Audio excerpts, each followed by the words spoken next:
wrong because they're testing the water, and it can read the press release. I think you should read the. Very good call, DJ Headrush. Very good call. You know what I mean? Quantum, what's the vibes right there?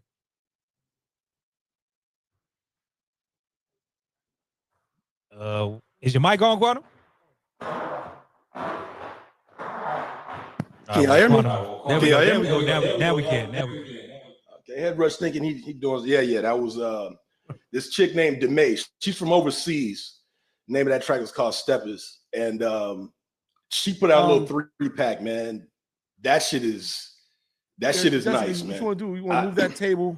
I want to know what y'all thought about it. It's like under the TV. It's up tempo. Like I said, it's more Euro dance, but she got some shit, man. Step and repeat. She got some shit. No, leave that there. Again, she's from overseas. The band you just put up, pull it towards you. Of course, I passed that on. Slide it like under the TV. The Remedy. Let him do what he need with it. Put that way. Yeah. Yeah, I'm feeling that, man. Keep going. Yeah, no, dope record. I want to touch on the first one because I saw there was some no's in the comments. You can look at it and make a decision. Of course, with the Jay-Z sample. So Bionic, Punch, y'all was saying you passed on the record. I told my guy Desi when he presented the record, I was like, you are sampling a major record with Big Pimpin'. That is gonna be open to a lot of judgment. So curious to know your thoughts on the record as to why it wasn't over y'all. For me, like kind of what you said, but you can bypass that with a super fire hook. Like, you know, I'm not a big lyric guy, and I mean, as long as you can float over the beat and you can ride a beat, you can mask a song as long as the beat is hot and the hook is hot. I don't think the hook was strong enough. Like there really wasn't a hook. It just they were just playing off the song "Make It." The title of the song was called "Make It." You know what I mean? There was nothing to grab me to make me just vibe with the record. And that's what makes it a no for me. Like I said, if there was like a real strong hook to it, like a strong hook, something bouncy, something feel good, something catchy, then maybe I might feel a little different. Now, do you do that because you compare it to Big Pimpin' and the hook we got in Big Pimpin'? Because if you know, it's like he sped up the sample as well. You know what I mean? Nah. Like I said, we're in the era now where we're turning like those commercials say we're turning into our parents because our music is starting to be the music that's being sampled and stuff like that. And some of it is really, really good. But the problem is like I said, like being lazy and saying, oh, this was a hit once, it'll be a hit again, without giving it some hit potential. And what makes the hit? The hook.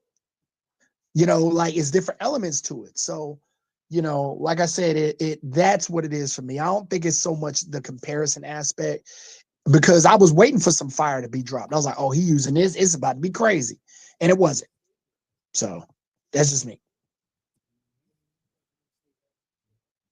Word. Okay. Good shit. Yeah, no, I will pass that along. He was definitely interested how we thought that record was gonna get taken. Recording in progress. Anytime you sample Jay, you're gonna get you know what I mean? Open to a lot more judgment. I'll put it that way. You know what I mean? So, I do want to bring up because the Coachella lineup was announced next to each other. And this was the lowest amount of hip hop artists, I believe, since like 2019 that are on the bill. I think it's only a total of 6. Let me just confirm that real quick. So this is for Coachella, April 2026.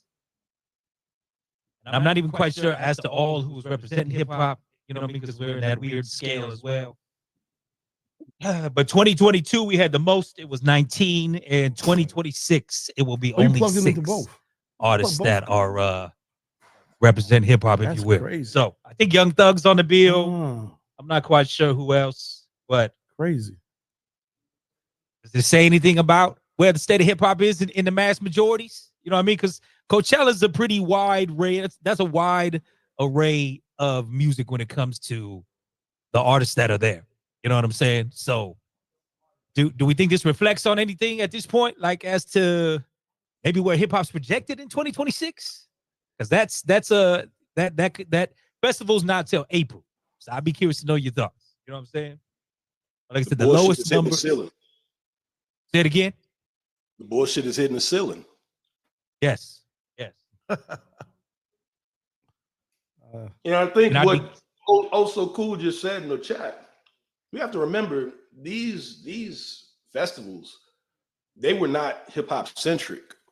And so when they jump on it, at least with hip hop acts, it's simply because it's like the thing to do. So again, when I say the bullshit's hitting the ceiling, well, there's plenty of people you can probably get, but if it's not shit that you mentioned Young Thug is on it. People get outside and they wear Young Thug like a costume. What I mean is like people that are not in hip hop. And so if Young Thug is on it, I'm cool. Look, I got Young Thug. And that's how a lot of these festivals and people particularly are. And so now that there's not a lot of that to represent, and it's not necessarily cool to be Young Thug, now you're going to get 6 acts on Coachella. I don't care. I really don't. But, Big Red, what's happening?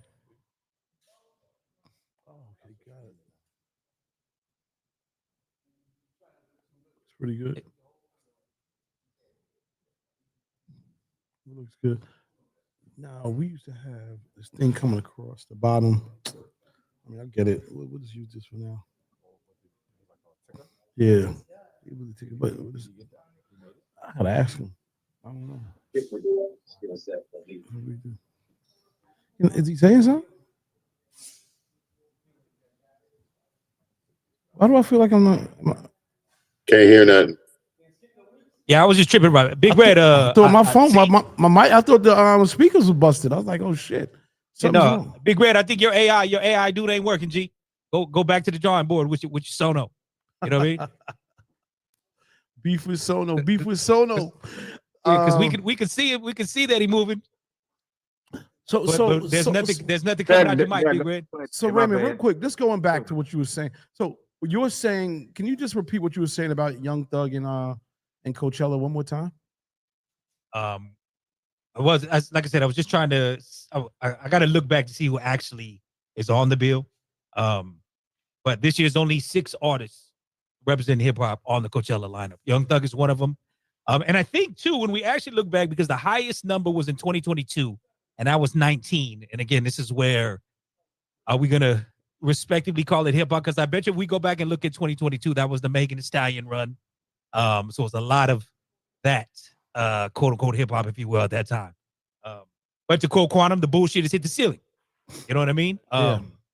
But like I said, at the same time, because we saw this happen, and I remember this at my time in radio, right around the 2012 to 2014 range, while Drake, was starting to get his run, everything became real poppy. So hip hop faded out. You know what I mean? And so much in fact that the radio station I was working at the time, Z90, which was the home for hip hop and R&B, turned into today's hits. And like I said, that turned into the Justin Biebers, the Katy Perry's at that time. It just went major top 40, and hip hop got phased out. Unless you were the Drake. So I'm just curious, are we running into the phase again where hip hop is not the popular mass genre again? And some of it is reflective in some of the music, because I mean, a lot of people, even if we look at DJ Scratch, that song, which is dope, Electric Stew, right. Very dancey, right. Very dancey. Right. So we're seeing a lot of even our favorite artists that are taking a realm into the dance space also. You know what I mean? I'm getting a lot more housey records almost with some hip hop artists, and I'm like, damn, but they're dope. But it's almost like people are kind of starting to recognize something happening again, especially when we're looking at the global artists that is starting to get more of a look. And I feel you, old school. But if you look at a lot of the commercials, it's classic hip hop that seems to be right. It's just old school hip hop. Yeah, like like I've heard De La Soul in like a Target commercial. Yeah, and a lot of those things. But like, if we're gonna look at current modern hip hop, is that starting to get pushed to the side again? Some of us, again, watching the party die, if we will. You know what I mean? To quote Kendrick. I don't know. You know what I mean? I think Big Red, you want to try? I think that's a fair statement. But go ahead, Red. I appreciate it. Just like I was saying with Coachella, man, it's you can see that, like you said, the music, you know, as far as like big hip hop artists, like right now with this oversaturation of music right now, it's hard to see who's the hottest right now. Because like right now, I mean, you got some guys that's, you know what I'm saying, that's floating around, but there's like, if we bring these guys to the festival, who gonna hang around? Who gonna stick around? You know what I mean? So go with somebody that's really got some hits right now. And if you go and see who got hits, they out on tour. So, you know, it's hard to grab them. You know, I can't go grab Drake, and I can't go grab Kendrick. I can't go grab, you know, all these other artists that's out there that's really hitting big. I can't grab Chris Brown. He on tour right now. So, you know, it's a lot of people on tour. Can't go grab NBA Youngboy. He on tour. You know, so it's like you look at who's working, who's not working. You know, Young Thug's the only person that's not working right now. So he just, you know, doing what he can do right now. So the music industry is overly saturated with music. It's hard to find out who got real solid hits and who can hold a crowd. You know, so if you do get land, for artists do land a small festival, hey, kudos to them. But I know the Coachella, again, like you said, they fade now a lot of the hip hop music, and the hip hop music is I'm not gonna lie to you, some's good, some bad, you know, and the ones I've been liking been more of a popular touch to it. So popular hip hop is what's really gravitating, and house. Like house music is making a big comeback right now. So if you playing house, you're really doing good right now. That's what people want me to play now. I'm playing house music and Southern Soul. I'm saying there's another table. So maybe you want to use both tables. So I guess my question, and I mean anybody can ask this. I was saying you don't want to use that other table. Off of what Big Red just said. Okay. Who are these other acts that are not hip hop? What looks better that are on keep people out, but whatever.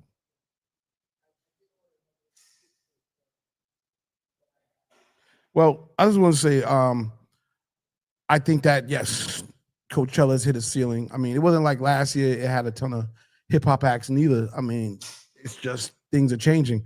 However, I do think there's an opportunity in it.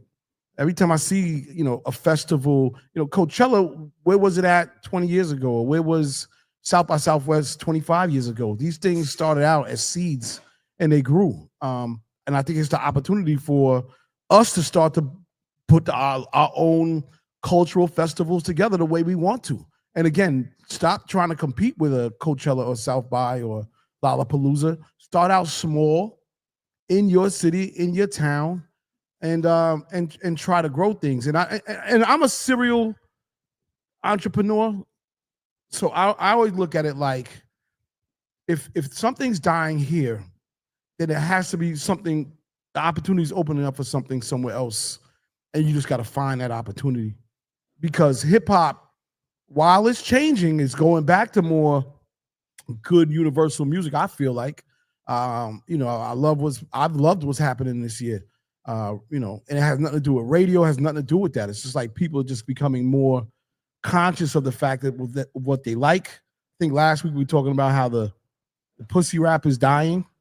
But it gives us the opportunity to start to do our own thing. So while I agree, I also think there's a huge opportunity. And shout out to everybody that's sort of saying, let me put acts together that I think are dope and put them on. And the last piece I'll say is that a lot of these artists are outpricing themselves to even do these big shows.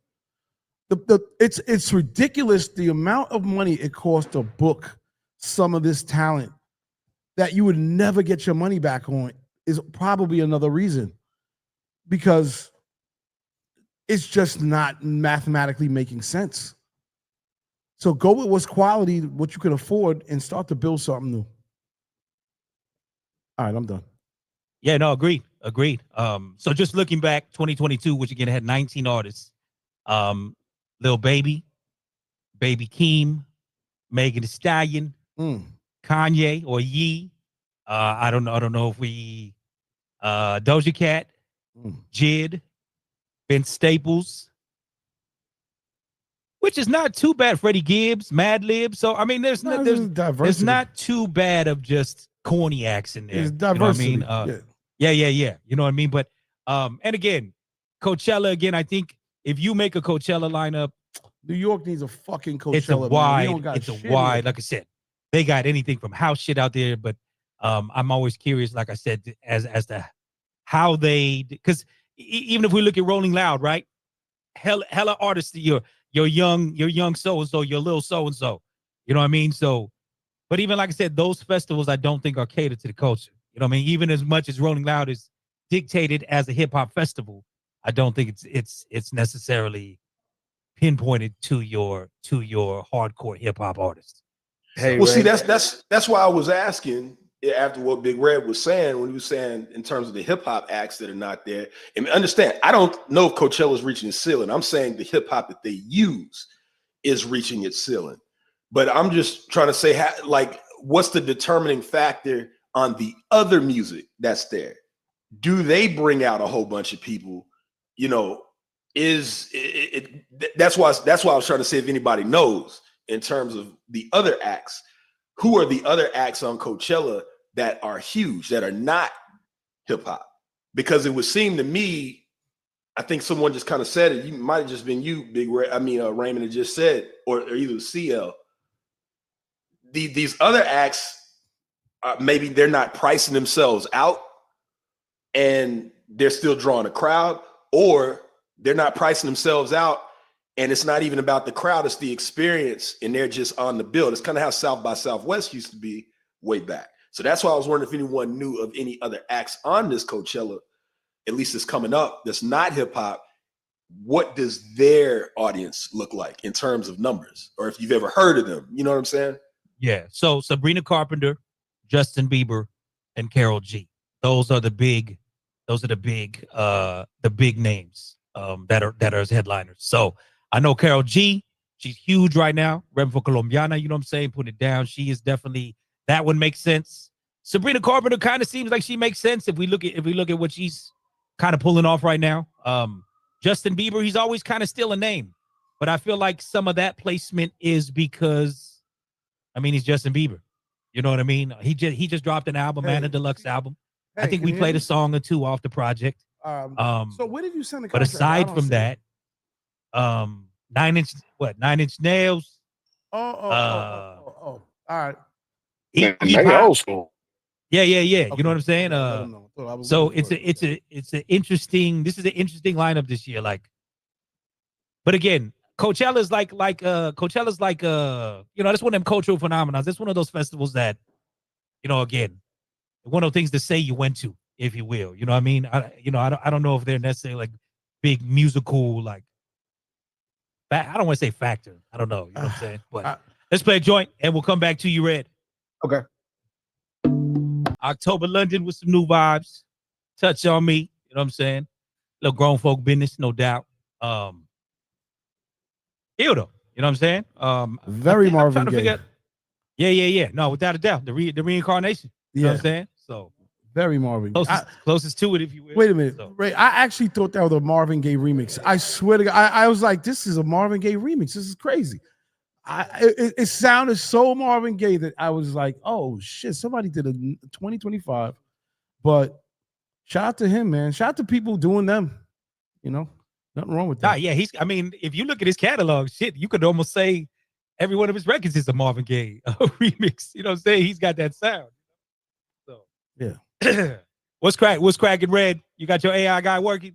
Yeah, he working, man. We working. We working. Definitely working. Why he look like Eminem, by the way? Hey, well, you know, this is about close I can get it, man. So, you know, this is Zoom, man. Zoom got an avatar. All y'all gotta do is tap into your avatar on your Zoom. So now what I did was, man, I deep searched, and they were saying that Coachella is turning into a family-oriented theme. So, you know, when you get your whole family together, you know, you bring it back they said it's mainly Gen Z, you know, so you see who on the bill. And, you know, you got the young kids 18 and between the demographics are 18 to 35. So, you know, you got that group hanging out. So you're going to get a lot of 2000s and a lot of this new music, you know what I mean, that's coming out. And I listened to my son playlist. I thought my son was on probably some hip hop and stuff, and he listened to like video games type music. You know what I mean? So I'm like, what is this? You know, so the younger crowd, they're more into the cosplay type stuff, man, cosplay music. So everything is changing, man. Everybody's, you know, it's cool to be a nerd. You know what I mean? So it's like, you know, that's what's going on. So that's one thing I found out about Coachella right now. So that's why you're getting a lot of the old school grunge music and the pop music now. So that's what's really leading it. I just gotta add something to this too, like, because we're sort of glancing over a big thing here. America is in a very weird. It's always been in this space, but it's never been this publicized. You got the division going on with, you know, ICE, which is some bullshit to me. You got these divides right now. And I know we say we see them a lot, but it seems like this divide this time is just getting bigger and bigger and bigger. And I feel like there's also the fact that some people may feel like the culture is taking over or was taking over the event, the festival. And there's pushback from that. There's always that, yo, we're not going to tell you that we're trying to shut you down, but we're going to shut you down. And because if I'm right, hip hop is still the #1 selling genre or stream genre in America, correct? So based on that, you would think that there would be more than 6 acts on the thing. Is it country right now, Inspire Radio, or is it, because I thought it was still hip hop? But my point in saying that is that there could be other reasons in which why Coachella specifically saying, you know what, we're gonna have less hip hop acts and so on and so forth. There's just a real divide in the country, and it's bleeding into everybody else's shit. And we got to be real about that, man, because there could be a time where they say fuck hip hop completely, fuck urban music completely. But who would be they? Because that's a great question. I think the people who demand it, and the feeling that we get from the marketing and production standpoint, there's a lot of business being done. But the reason why this is because it's the most popular, hands down, format of music today across our generation, because we came up with hip hop. This is what makes the world different now. We in our 50s, or I'm in my 50s, and 60-year-olds like the same music all the way that our kids like right now. That wasn't like that 50 years ago because there was no hip hop. So there was nothing for them to put us together. So they got buying power. Like, I might hear my son listening to a record on his gaming joint and be like, oh, I like that joint too. I'm gonna go play that on the radio show. That's never been like that. Like, I had my dad listening to the Snoop, in his later years, Snoop and Eminem, because he watched the Up in Smoke tour DVD every day. He used to sit and watch that, and he must have seen the grind and got influenced by that. So I think that's the difference between. But yeah, when we get with the business part of it, it always gets like that, to the point that you just made. Yeah, I'm just saying, like, they could. So, but when you said they could shut it down, I'm like, what would that look like? Can we all just not listen to hip hop for it? Can we just try to do it and see if it even works for us? Like, can we just not do nothing hip hop on the commercials? All of the from CVS to TNT, everything got hip hop influence in it right now. It's just okay. When I say that, what I'm saying is that they can't stop it, because hip hop was started. That's a home thing. Like, I don't need no radio. I don't need nothing to listen to what I like to listen to. But if you feel a certain way about a certain thing, for instance, apparently there's going to be a big RICO case that's being launched against radio. And this is stemming from what's believed to be the Drake lawsuit with Universal. And I'm saying that lawsuit is trying to prove that, in this case, urban music has been bullshit the whole time. Yeah, well, it's been botted up. You know what I mean? Like payola just changed because it was all the payola talk in radio time. All that's happened is payola has changed in the streaming world of bots. That's all. That you know, what I mean? It has been influenced, right? So you knock that. CL, to get your point off, you saying that the lawsuit is going to prove quite possibly that urban radio has been bullshitting the whole time. Is that correct? Why? Not just that. I'm saying specifically why urban radio? Why urban radio? Radio is not just urban. Urban, you got Hot AC, you got Rhythmic Top 40, you got country, you got a lot of different genres. Why just urban radio? And this is what I'm saying. Like, it may not be, you know, it's always an attack, but it's not a direct. It's sort of everything's always masked and shit. You know what I mean? I hear you. I hear you. But it affects our genre, because, you know, our local heroes, our local artists, superstars, they're the ones that give local businesses. They're the ones that give people, you know, some money in their pocket. Now that money, now you got less of that shit. And I'm saying that there's a silent war going on that we refuse to want to acknowledge. And so here's the thing, CL. Here's the thing. I just who brought that catalyst for the lawsuit? It was the Drake Kendrick Lamar battle. But did Kendrick bring that lawsuit? No, he didn't. Did his people bring it up? Listen. I know where you go, and that's what I'm saying. Yeah. I know where you're going, and I know why. And I'm saying that the same thing could happen at Coachella, where it's almost like a silent action that's taking place. The same thing could happen because, hey, streaming is manipulatable. I'm saying anything tech is manipulatable. Yes. Yes. So I'm saying that, I'm saying that stop fucking relying on everybody else this shit is wide open for people to create their own and to own their own. And it's always great to work with everybody. But if it becomes some bullshit, then shit, you need to be able to be on your own bullshit and still be able to make your money because you got your own shit. That's all I'm saying. I guess. Hey man, I look at it like black cops, man. From what you was just saying, you were talking about why urban radio has to get the hit first. You become a cop, and there's no disrespect to any cops in the building or, you know, on the call, nothing. I have no problem with that. But a black cop cannot do the same thing that a white cop can do. And if something happens, that black cop is going to go down first. So when you're talking about urban radio, why is urban radio getting the hit when this is probably happening all around?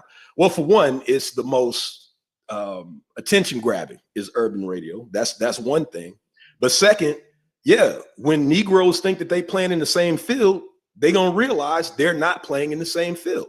That's the reason why urban radio is going to get hit first or at all. Yeah, it's a deeper conversation, but it's one that we have to like sort of like realize like, hey man, you know, wake the fuck up. Go ahead, Punch. Y'all can hear me, right? Yes, sir. Okay, I'm on the road with it with my headset on and the laptop. Okay, so I've been listening to the whole conversation. It's been a great conversation as usual. Salute to the Digiwaxx family. So with all that being said, question to the panel and whoever's watching, doesn't that take everything back underground, and doesn't that benefit us more? Because everything, they're shutting this down mainstream, they're shutting this down mainstream. So people that are on the independent level, doesn't that benefit us to where we can do more and it's a void to be filled now? That's a question I'm asking with what we've been talking about. That's how it goes. I think personally, Punch, I can't wait. Beyond this call, I've been saying when it strips all the way down, it's not even about the artists making things. It's going to be about the fans. That's what I'm looking forward to. I'm waiting to see who's going to stick around more than anything. I'm not talking about artists. I'm talking about fans.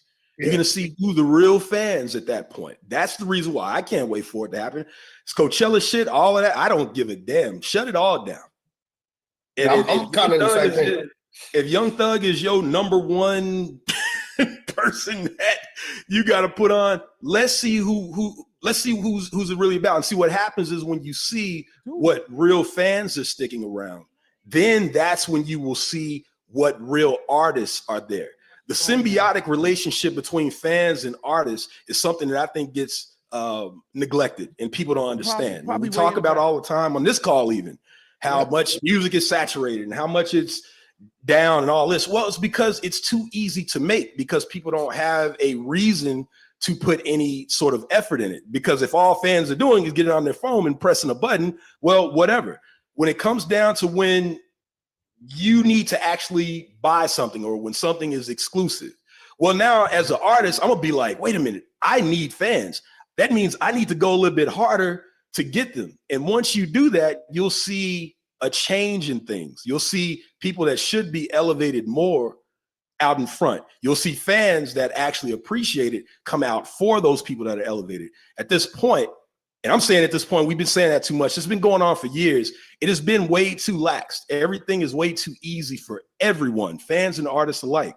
And so now you're starting to get the ceiling. Like y'all see, I keep mentioning the ceiling in the chat because the ceiling is hitting. This shit is getting it's getting too easy. We don't want to waste our money on this. The fans are not coming out. We're not getting a profit back. Yes, let this shit sink. Let it go away so it can build back up and we can see who's who. And just to add on what you're saying, Quantum, because you said a mouthful right there. So that kind of leads it back to what we talk about all the time on this call, where it takes the music and the industry back to what we want it to be, which is the essence of what it was supposed to be in the beginning. This kind of forces it to go back to that in some sorts. You know what I'm saying? Like, even when it comes to what people are making, what people are buying, what people are paying attention to. And it also going to make labels and artists have to be more fan friendly, if you want to say, like doing more meet and greets and things like that. You know what I mean? It's going to force them to have to do that. So I think overall it's a good thing that this whole situation is coming down, because it's really too commercialized anyway in a lot of ways. And we talk about that all the time on this call. So now I think it's going to go back to what we I was alive for, but I didn't really experience it. But what y'all talk about as kind of like the golden era, I think it could be recreated in this era, just kind of like a part 2 of it, with us driving the culture this time. And Punch, I was going to say that same thing pretty much too, but it got out of hand when artists started thinking that, oh, I got a one-hit wonder out. Now I'm about to charge the promoters and the club owners a whole astronomical amount of money for me just to come perform one hit. You know what I'm saying? It needs to go back. It needs to go back to when artists were like they used to do back in the day with Def Jam, and when they actually used to do tours. When back home in South Carolina, when we heard it was an Al Heyman production coming to the Columbia, Carolina Coliseum, we knew we was about to see a good headliner. We was going to see Run DMC, the Fat Boys, LL Cool J, the Rocksteady Crew. We was going to get a show. Now they just think that one headliner shows or 2 headliner shows is what's good. No.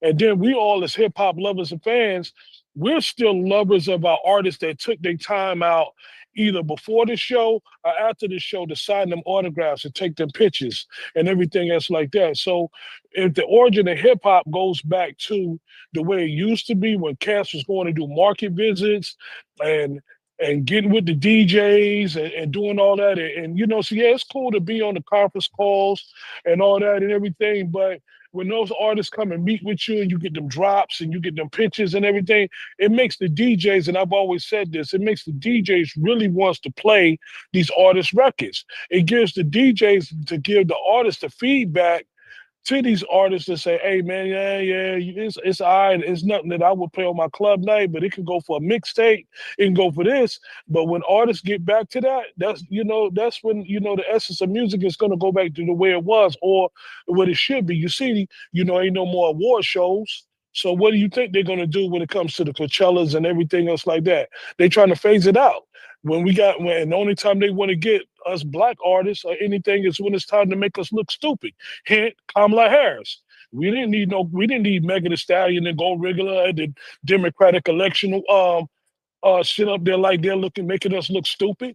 So as it should be, we need to go back to the way it was. Yeah. Yeah. The only time they want to get hip hop is to want to make us look like a goddamn clown. They ain't getting none of us. They ain't getting no real hip hop. They ain't getting no KRS-Ones. They ain't getting no Queen Latifahs.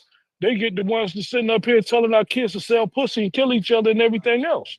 So, man, as it should be, it needs to go back. My daughter, 14, just turned 14 yesterday. She listens to Biggie. She listens to old school hip hop. She ain't listening to this young shit. Yeah, but that's a testament to you. You know what I mean? You well, put I mean, yeah, you know well, what I mean? yeah, no, I mean, yeah, but really? Nah, there's no deny. You got father in the house. That's good parenting. Father in the house. You know what I'm saying? Yeah, it is. But man, I mean, honestly, I'll be sitting in the car and I'll be like, man, what you know about? She's singing a lyric. What do you know about that? Wow, how do you know that? And she said, man, Dad, I don't listen to that other music. I'm like, okay, that's right. Yeah, so either way, bringing up the Coachella situation for everybody, I'm curious to know if that's a projection as to what we're looking at in 2026. Like I said, the lowest amount of hip hop artists on the Coachella bill since 2022. Listen, we all know this music game is a numbers game. You know what I mean? They're going to push what's selling. So, and then on top of that, the machine. You talk about the machine.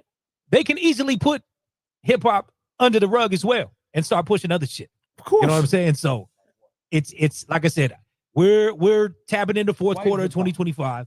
Does this become a projection as to what we may be looking at in 2026 and where hip hop stands on the quote unquote mainstream? You know what I mean? I guess time will tell, but either way, just one of them things to look at. So album out now. You know what I mean? Taking a little page from my quet on that one. I will always be here for you. You know what I mean? What y'all think? Y'all mess with the record punch? What's happening? Yo, yeah, I rock with that record. And like I was telling JD when he was on here with us, what was that, a month ago now? I actually went back in and listened to the album about maybe 2 or 3 times now. And I haven't done that with an album in quite a while, or maybe since the Larry June album came out, maybe like a month and a half ago. So in finality, I'll say that overall, he definitely went through the whole Atlanta catalog to see who he wanted for this album and really went out and got those artists. He didn't get who you think he would get on a lot of the stuff. And that's what I really liked about it, is that he really kind of got in his bag and got who he really thought would sound good on a lot of these records. Like, for instance, R.I.P. Rich Homie Quan, that record is starting to really take off here in the Midwest, that This and That record. So I think that one and the remix with 8Ball and MJG might end up being the biggest ones off of the album. But I just really want to see what y'all thought about the album, because I loved it, how it flowed and everything. Yeah, I think, I mean, I agree with Old School. I mean, it seemed to be a majority of a strip club album, but I kind of think like JD was going for that, considering it, you know, this revolves around Magic City and the documentary and all that type of stuff. So, they can. But I like that record. You know what I mean? So, but yeah, I think majority of the record was. I mean, it's catered to the strip club. So, Brittany, what's up? Are you there? Yeah, I'm here. Sorry, my bad. No shade. It kind of sound like, you know, when the cast of Wildin' Out, they would have them do like a slow jam, and they would have them freestyle like a slow jam record. It kind of reminded me of that. Like, I don't know, because a little cheesy. Oh God, I'm sorry, y'all. Don't eat me up. Don't eat me up in the comments. And you know, I love me some JD. And like I said, like I am feeling the strip club kind of vibe on the rest of the album. Like, I feel like we do need, the DJs need something more upbeat, something more to get the club jumping. I feel like that's what's really missing, because everybody wants to do either these like slow songs while also being hard in the slow songs, and then the ones that are like a little bit, you know, higher BPMs, they shoot them up, bang bang. Like, we need something a little bit more fun for the club. But yeah, that was just my take. Don't eat me up. You know, I'm gonna tell the truth. Are you good? Yeah, no, I mean, I definitely can hear the Wild and Out situation in there. So I think that's a good analogy, if you will. What up, Head Rush? Sorry about your Bears, brother. Sorry about your Bears. Man, it's looking bad, bro. I don't even want no smoke with you next week. Don't be sorry about it. Man, ain't nobody asked your horseshoe looking ass to say nothing, man. It's okay. I'll come give you a hug later. Ass out of here, man. You know, I'll come give you a hug later, Head Rush. Wow, we lit the fire with that one. We lit the fire with that one. Go in the corner and hug yourself to a slow jam song. That's what you do. This is why I love football season. So I love football season. One little comment, we set it off. See, What up here? What up? See, what you can play that song to kind of, getting your tears about the Bears right now, or no? Nah, bro. No? I didn't. Okay. I'm sorry. I'm a big fan of JD. CeeLo is cool, but I did not like that song, not one bit. I'm with Brittany on this one. That was not it for me.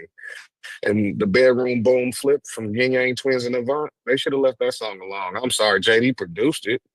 He's the producer of the original song, so I mean, can't be mad about that. But that's one JD song that I can honestly say I do not like. That's the first. I can honestly say that's the first time he made a song that I don't like from just first impression. Not at all. So that's just my personal opinion. Yeah. So did you listen to the Magic City album though? Did you listen to the whole thing? No, I ain't listened to the whole thing. I just listened to that one's on there. songs, like I said, it's like I said, it's very the whole album. It's for the strip club, but I guess it kind of makes sense. Like I said, the title of that thing is Magic City. You feel me? So basically a soundtrack. Yeah. Also, real quick, I had a quick question, Raymond, too. I had one for you, Raymond, about that Rich Homie Quan single. Do you think that's going to be a big record that will work on the West Coast? Because I was on the call last night with some Southwest West Coast DJs, and they kind of they kind of were feeling it. And then number two, what did y'all think about the record on that album? Talking about the tricking, was a lot of tricking going on that T.I. Young Dro record, and it kind of really got to me. I feel that way about that record. How y'all feel about the Atlanta one? Are you talking about the Magic City album? Yeah, the Pussy Got Me Acting Different. Pussy Got Me Acting Different. Yep, T.I. Young Dro. I think they kind of went overboard with the simping and the tricking. My opinion. All right. I'm kind of left speechless to that. One side's higher than the other. I mean, I felt like it would have been a better record if the production and everything is just like, I just feel like that just went way overboard with what they were trying to get across with it. Like, we get it, you want to pay some bills and all that good shit. And it was kind of crazy to me. Yeah, I mean, some of that remind me like the Doc Box records in the day. Making slow love type situations, you know what I'm saying? But again, no, and I said it, that this is the third time. Like I said, that project is catered to the strip club. So I think JD, when he made that album, he catering to the strip club DJ.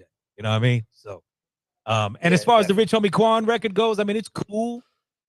It'll probably get love on some radio, I'm assuming out here, just because like Rich Homie Quan was always cool with West Coast out here. So I could see it getting some spins, especially on some tribute. It was just the year anniversary since he passed, right? Maybe like 2 months ago or something like that, or last month, So, but again, that's one of those. I guess a novelty record, if you will. It's weird. Like I said, man, we I think sometimes we call, if we look at us as DJs, right? And this is the call of we come and present music. There's not a whole lot of like club banger music that's being made anymore.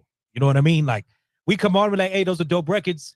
I'll go listen to it in my car. I don't know if I'm necessarily spinning that. You know what I mean? Definitely. But again, like, there's just not a lot of like club records really being made anymore. But that's what, like I said, because I brought that up before. Like, what's working in your region as song of the summer? What's kind of been getting? Like I said, that's going to be different regionally, because like I said, for me out here, it's a lot of West Coast stuff. It's all West Coast for me, in my mix anyway. But there ain't gonna be too much of that probably in your mix, So I'm a mixture. I say if I had to say radio mix versus my club mix, my club mix is more I would say Southern, Midwest driven. And my radio playlist is West Coast. I feel like that was a song of the summer. Really everything, really on my radio. But in the club, and just to go back to what you said as far as the song, I said the song of the summer here in the Midwest would be Boots on the Ground, because we're so big on line dancing here in this region. So that would have to be number one, in my opinion, Boots on the Ground. That's what I was wondering. Still going too, huh? Right now? Absolutely, I'll be playing it tonight 2 times. And they'll want to hear Cowgirl Trail Ride. I kind of base it off of what I'm getting requests for, because I can only speak for myself. That irritates the fuck out of me. Don't keep coming to my fucking booth unless you cute and you cooperate with what this program is. Just honestly, you know what I'm they saying? got $20. How about if they got $20 for you? You know what I mean? Nah, well, that go without saying. I'm talking about just the people that just want to come and be a nuisance, especially if she thinks she gonna keep coming up here a gang of times. No, we're not doing that tonight, love. We're not doing it. So just go ahead and put your money in the jar, or you can Cash App or Zelle, whatever your payment option is. I'll do it, but just don't keep coming up here all night. Stop doing that, please. Yeah. Nah, I feel it. Raymond, didn't I send you that shit? That joint, what the dude was like, this is the only profession where people can come up and put their hands on you and spit up in your face when they talking to you and yelling and doing all this. That's the only profession that's allowed. It's stupid. Yeah, I hate it, man. Yeah. Aside from that, too, there's nothing more annoying than when they dancing right in front of you going, oh man, you know what I'm saying? Like, change it, like, bitch, no, you gonna be that bitch. Oh man, no, you gotta go. You gotta go. You know what gets me too? Now that we're talking about it, right now my wheels are spinning because I gotta probably deal with this tonight. Let's get more clubs that have elevated booths so you can't get to the DJs, club owners. Let's do that. Do that for us, please. And then number 2, ladies. I don't want to pick on my ladies because I love the ladies and I do a lot of stuff that I do in the club for the ladies, right? But when you come up to me and be like, give me something I can dance to, and then I'm like, so what song would you like to hear? I don't know. Get out of my face, please. So Punch. Respectfully. Punch, funny enough, respectfully. In the strip club, in the club that I worked at, we had an elevated DJ booth. Mm-hmm. That didn't stop motherfuckers from coming up there. And on top of that, I put like one of the girls punched the DJ in the face, right? So at that point, I was like, nobody's allowed in the booth no more. And I put a red rope around the stairs. This motherfucker kept undoing the rope and letting people, dude, what are you doing? I'm trying to protect you. Like, what are you doing? Yeah, you got to have a good buffer. You got to have, I like to have a good buffer. I usually have like one of my cousins, or I have DJ Headrush. Like, y'all, if y'all haven't seen DJ Headrush in real life, he's huge, pause. But he's one of my buffers. And I said pause, bro. I just hope he ain't wearing Crocs, because anybody wearing Crocs, I don't care how big you are. Nah, but hold on. But one of my buffers behind that is crazy pause. One of my buffers. Go ahead, continue. Crazy pause, right? Crazy pause. But I'm saying, like, them two, I usually have somebody with me, like, that usually can be there and buffer things for me, and just like, hey, he's not talking right now, or you come through me and then they give me the song request, or they take my Cash App or whatever. I usually have somebody there, usually them, Headrush or DJ Many Faces or my cousin. They usually hold me down. So I got to salute to them because they help me stay out of a lot of situations by being my buffer and stopping people from talking to me. Word. What up, Miss Cherry? Okay. So I just wanted to like swing back around in a conversation about the line dancing. I think the good thing about it, because it is very popular here too, the good thing about it is that it is reintroducing songs that maybe you thought had their time and they're coming back. So for example, there's a line dance to Living for the Weekend by the OJs, right? Gen Z don't know that song. You know, I'm a millennial. I did not know that song until there was a line dance created to that song and I learned it. I was like, okay. There's a line dance to Set It Off. There's a line dance to Follow Me and New Jersey house music. So like all of this stuff that is introducing a younger generation to music, I think that's a good thing. I mean, that Tamia record was an old record when the dance came out. That was like 3 albums ago. Like it was an old record for her, but it got her streams up. It introduced a new generation to her song. And I think right now I just learned a line dance to the Gap Band, Early in the Morning, right? I knew that song before, but a 23-year-old, 25-year-old learning a line dance is like going to find that song on streaming. They're going to stream it. Help me out. So the line dancers change per song, or is it the same steps? Like the bus stop. Is it the same bus stop steps? Back, forth, left, right. Wait a minute. Kick, Wait a minute, spin. guys. I was speaking. Okay. All right. Hold on. Okay, so to answer your question, there are different steps, there are different line dances. Usually the line dance is named after the song. For example, Tamia line dance, Living for the Weekend line dance is the name of the OJ song. So it's usually named after the song itself. Different steps. Now they may use the same sequence in a lot of the same, different line dances. Like there's different steps that are like shuffle turns and half turns and all that stuff. And they just may rearrange the steps, but they're different steps. Like I said in the chat, different steps with the same steps. Hey, what's the trip? It's different step. It's the same steps with different sequences. Yeah, so sequences and variations. Yeah, they rearrange the sequences of the steps. So one line dance can look completely different than the other because it's maybe just using 2 of the main steps instead of like all 6 of them, right? So I mean, we still doing an electric slide. Okay. So Brittany, let me ask you, what's the one that you just mentioned? I'm not familiar with that one. Is that one more similar to the Freak It Usher? Because it was a couple of them I didn't know what they were. Yeah, no. So okay, so there's 2 different types of line dances, right? There's your traditional line dance, like the electric slide, right? And then there's trail ride line dancing. Trail ride line dancing is usually paired with like Southern soul music. So like Cowgirl Trail Ride is a Southern soul song, right? So so like this song, Living for the Weekend by the OJs or Early in the Morning by the Gap Band, those probably are considered Southern soul type songs and not like a traditional line dance like the electric slide or the wobble, which they have line dances that are paired with like house music, for example. So yeah. I'm definitely thank you for that explanation. And I also, at this point out here in the Midwest, I'm pretty much putting a line dance set into my overall set. I've been doing that I say I've been forced to do it because I go with what the crowd asks for the last 6 months heavy. And Cowgirl Trail Ride is still kind of being introduced in this market. But I think that's next. That's next big song in the Midwest. And shoot, out here, they actually have like Tuesday night line dance nights where you go out and learn the dances. Like there's a teacher, they play the song, everybody got it. But we got those too. Yeah, we got those too. Yeah.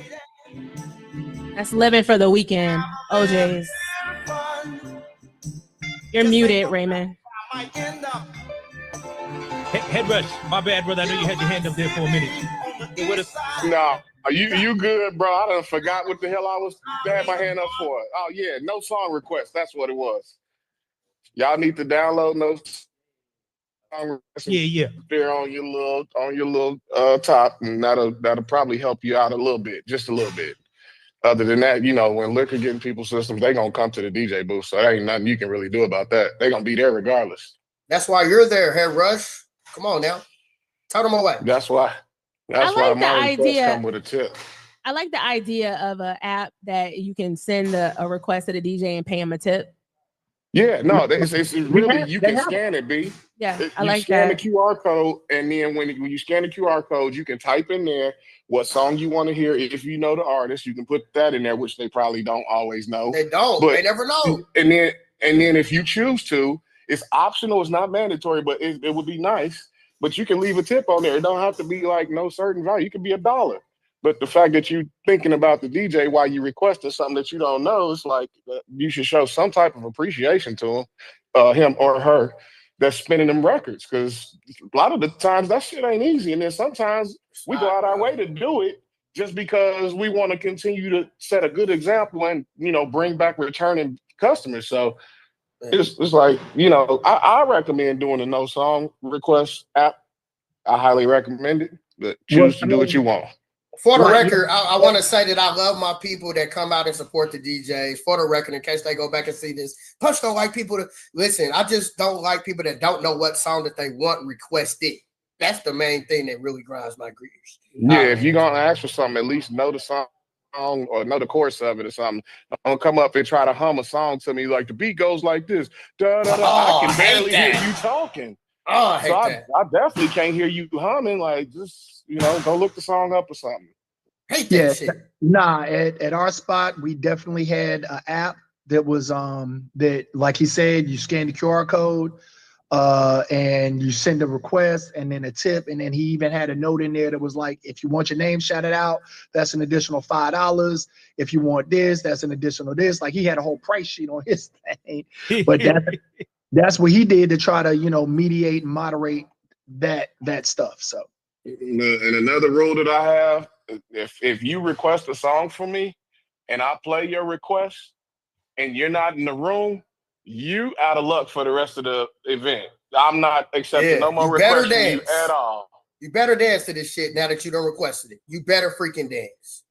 What's more funny is even them requesting. So at this point, what's even more funny than requesting the song that you're already playing, and you're like, do you not hear what I'm playing, bro? You know man, Raymond, I swear, bro. Oh my god, right. Did you not hear this? I just left that song. Nah, I didn't hear. Well, you ain't gonna hear it. You ain't gonna hear it no more. All right. Let's play a record. Salute to DJ. Right. Like I said, Bionic has sent me. I think it was the Roadcast podcast. But it's like in no other profession, people are disrespectful as hell to the DJ, man. Shit is nuts. Head Rush, Moonchild, Scott and Rhapsody. Yes, I'm curious. Are you familiar with Moonchild, or did that just come up in an algorithm of you seeing other shit?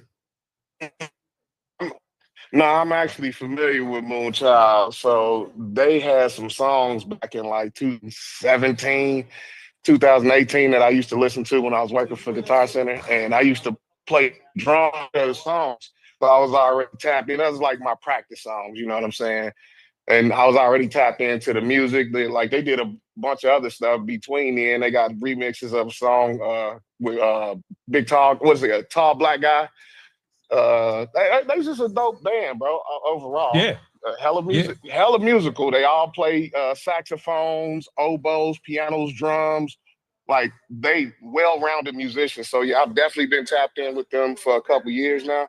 And then this popped up because, of course, they had a new song. It's kind of a resurfacing of Moonchild because they kind of went into hiding for a while. And it was more like they didn't really go into hiding. Remember last week we say a lot of dope artists take a break because they're making dope music? That's what they was doing the whole time. They making dope music. So here they are, back again. Moonchild flavor, you know what I'm saying? It's still the same Moonchild flavor, but they bringing in, Rhapsody and Jill Scott. So, yeah, man, they're a very slept-on band, and they're very active in the music community. Like, they do a lot of writing, producing, and stuff for other people that just kind of go unheard of. So, that's definitely a diamond in the rough. And funny story, all three of them white. No, I was gonna say, aside from the band members, if you like, that gave me some Tina Marie vibes. You know what I'm saying? So, but super ill, Moonchild. Do you know where they're from? Where are they from? Yeah, them the type. I think they're from over the UK, bro. I ain't gonna lie. No, I'm not for sure exactly. They're from LA. Well, hey, man, I just said I'm not sure. Don't shoot the nigga, man. I'm just saying. They're from there LA. You go. So, just saying, don't shoot. Like, stop shooting at me, bro. Like, for real, I shoot back. Nah, for real. That's the type of music I be on outside of hip hop and, our normal, what we listen to all the time. That's what I vibe to. Yeah. So, there y'all go. Do you think we classify that as neo soul? You think that's neo soul? No. I wouldn't call that neo soul. Nah, I honestly, bro, I want to say I feel like that's more hip hop to me. 100% neo soul. I wouldn't call it neo soul. I wouldn't call it neo soul, but because who am I? And the only reason I say so is because I think the only reason you give it hip hop because Rhapsody's on there. But if you take Rhapsody off that record, that's Moonchild and Jill Scott. You know what I mean? So. That's why I asked about the neo soul situation. So that's what you're going to hear on the Remedy. I mean, I guess. Moonchild, and a lot of those. That's what you're going to hear on the Remedy. That's for those that don't know. That's the show that comes on after mine. They've been on. Shout out to Mr. Goodbar. He's been on the called before, but that's what you're going to get on there. Of course, Head Rush sent this to me as soon as he got it. He sent it over. I didn't know nothing about it, and I sent it over there to Remedy. It was just a YouTube link, but I definitely need that file if you got it. I need the radio version if need be. If you got radio, it. Bionic, what you got, Bionic? I'll send it straight to you. So yeah, kind of halfway what he was saying, I agree with. I've been rocking with Moonchild for a while. A few of my people that are in the band actually opened for Moonchild when they performed out here in Chapel Hill a few years back, probably around 2017, 2018-ish. And they come with it. But the problem is I disagree when you say they're one of the most slept on bands. And the only reason why I disagree, it's not that I disagree, it's because they're white. And I keep trying to explain, what's happening? We listen to a certain style of music. You know what I'm saying? Number one, they're white. Number two, as a band, they're really jazz with a touch of neo soul. You know what I'm saying? Okay. And I can dig that. And a lot of people don't listen to jazz anymore. You know what I'm saying? And it's like on this call, we talk about hip hop all the time. We talk about R&B sometimes.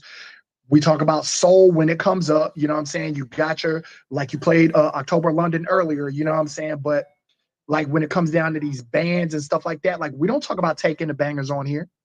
We don't talk about, a lot of these groups and these bands unless they have some kind of hip hop element on it. If Rhapsody wouldn't have been on that record, not saying it wouldn't have got played on here, but it might have fell between the cracks. You know what I'm saying? We know the record because of the rappers, and it's like, oh, I'm gonna listen to it because of the rappers. But if the average person sees Moonchild and the name of the song, they're not gonna hit play. Me personally, I listen to it because it said Moonchild. Well, again, that's because you know who they are. Right. Had you not known who they were, and that's why I say, like, when I'm listening to everything because I get surprised and shocked. And there's a lot of white groups, white artists that got some fire. You know what I'm saying? And it's a lot of music and it's a lot to try to digest. So I don't knock anybody for not knowing. But at the same time, when as a DJ, as a music lover, as a connoisseur, we should look forward to trying to put people on. And that's really what I try to do. I try to, like Raymond, CL, I send y'all records from artists that y'all ain't never heard of or maybe never heard of because 9 times out of 10 nobody else hear it.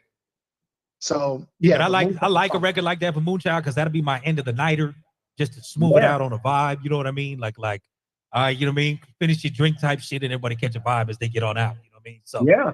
But you know what? We gonna play one more because we got our first guest with us. So I don't want to keep it way too long. So Miss Mary Mack, appreciate you jumping on. We're gonna get to you right after this.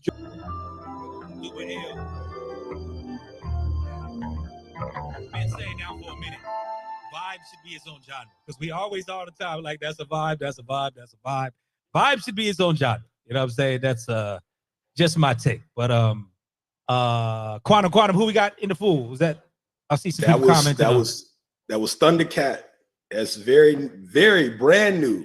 I wish I didn't waste your time. He put out a little 2-piece because he's got something coming. So after playing Moonchild, that's right in there. That's why that's that Remedy staple. I can't even call that jazz. I know Bionic was saying that earlier. I can't call that jazz. That is more in line with, and I hate to call it neo soul. I don't use that genre, but those groups are there, man. Those groups are there. They are there heavy, and there are people. That Demay track I played you earlier, like I came across that, was like, yo, like that shit is out there. So yeah, go get it. Go get it. Whether it be a playlist or just tune into the Remedy. He do it every week. Last 8 years. Hey, bro, that's right. Jazz fusion is what that's classified as. Know what they classify it, but they classify a lot of shit. They wrong. That shit is just it's wrong. Yeah. All right, y'all. Well, listen, appreciate everybody's input and definitely don't want to take too much more. Thank you for your patience there, Miss Mary Mack. Thank you for joining the call today with us. Are you able to get your mic? You got your mic working? Yep, I got it. All right, there we go. Any way you could turn your phone the sideways so we get the whole landscape viewer. There we go. There we go. So there you go, butterfly. Hey, yeah, all good. Where we checking in from? This looks like some beautiful country back there. What's that? Yes, I'm in Lake Wiley right now, filming a TV show. Okay, check you out. Check you out. I could dig it. What are we apt to speaking on the TV show? Are we able to? Yeah, it's called Carolina Thick. It's a reality TV show about female rappers from the Carolinas. Okay. Yes, well, we definitely got some Carolina representatives here on the call, man. Shout out to my girl Brittany. End Zone, you know what I mean? Doing what they do. Shout out Brittany. Yeah. Thank you for joining the call, though. What's going down with you? Introduce yourself to everybody. What's up? I'm Mary Mack and all of that or whatever. Queen of the Queen City, straight out of Charlotte, North Carolina. Teeing up, doing my big one always. Know that. Oh, yeah, you TV ready. You know what I'm saying? That's it right there. What's going down with you, though, man? 2025. You know, we moving into we moving in fourth quarter. You know what I'm saying? Literally, and it's been some real major shit going on. It's been going real good. Like, literally getting big calls in the last few weeks about my record, Sharks. That we're pushing right now. We're shooting a reality TV show right now that's dropping next spring. So we just working, like literally. And I got an album about to drop called The MacBook. So that's about to drop, go crazy, like working overtime. Word. Well, congratulations, no doubt. You know what I mean? Thank you. Do you already have your focus on 2026 as well? Yeah, absolutely. Like we already got stuff in the works for next year. Like book for a lot of stuff already, shows for next year, and just for sure. And I'm dropping my tape in the first quarter, so like or the very end of this year, so be ready for the first quarter. Very dope. And where is this reality show gonna pop up on? It's gonna be on Cinema TV, is the network. So make sure y'all download the app, and it's Cinema with the Y, not an I. Like we can build a lot of streaming stuff going on, man. There's a lot of these different avenues. So I mean, and this is a good thing for you as an artist as well, because I mean you start getting these sync opportunities. It's a beautiful thing, you know what I mean? Yep. Absolutely. Before we play the record, I mean the title alone, Sharks, kind of let us know, but what does Sharks mean for you? A shark to me is a man that's just really gonna be, take care of me. At the end of the day, he's gonna lead, he's gonna profess, he's gonna make sure I'm good, and I'm gonna do the same. All right. Represent for them Carolinas. We got Mary Mack with us, y'all. This is the song going up. Sharks, check her out. Hey G, you made this? You don't know, baby. You don't know, that's why you're looking at me. Hold up, baby, did that shit again. I'm a piece of work, but I'm a piece of art. And this social that I got on me is for a shark. Where the shark? One that's bought me good and swiped the card. Got me out the country in a villa living large. Where the shark? Fly me out and I don't need a bag. Where the shark? Diamond busting, rolling up a pack. Where the shark? Turn me up, them pockets never lag. Where the shark? I don't love these niggas, dollar cash. Money bags, take me out the country, then let's run it back. You don't trick on me, please just tell me where's the fun in that.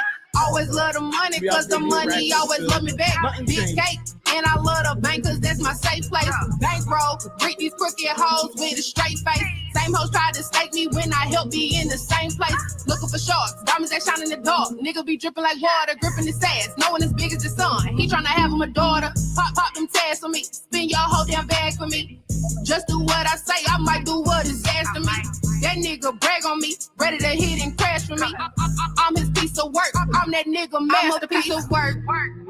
But I'm a piece of art, and this social that I got on me is for a shark. Where the shark? One that's for me good and swipe the card. Got me out the country in a villa living large. Where the shark? Fly me out and I don't need a bag. Where the shark? Diamond busting, rolling up a pack. Where the shark? Turn me up, them pockets never lag. Where the shark? I don't love these niggas, I love cash. Roller buses got time today. This red carpet getting rolled out. Ask me, I be showing out my GPS on the money route. Big bags, I'ma get mine. I'ma thumb through it, it's loading out.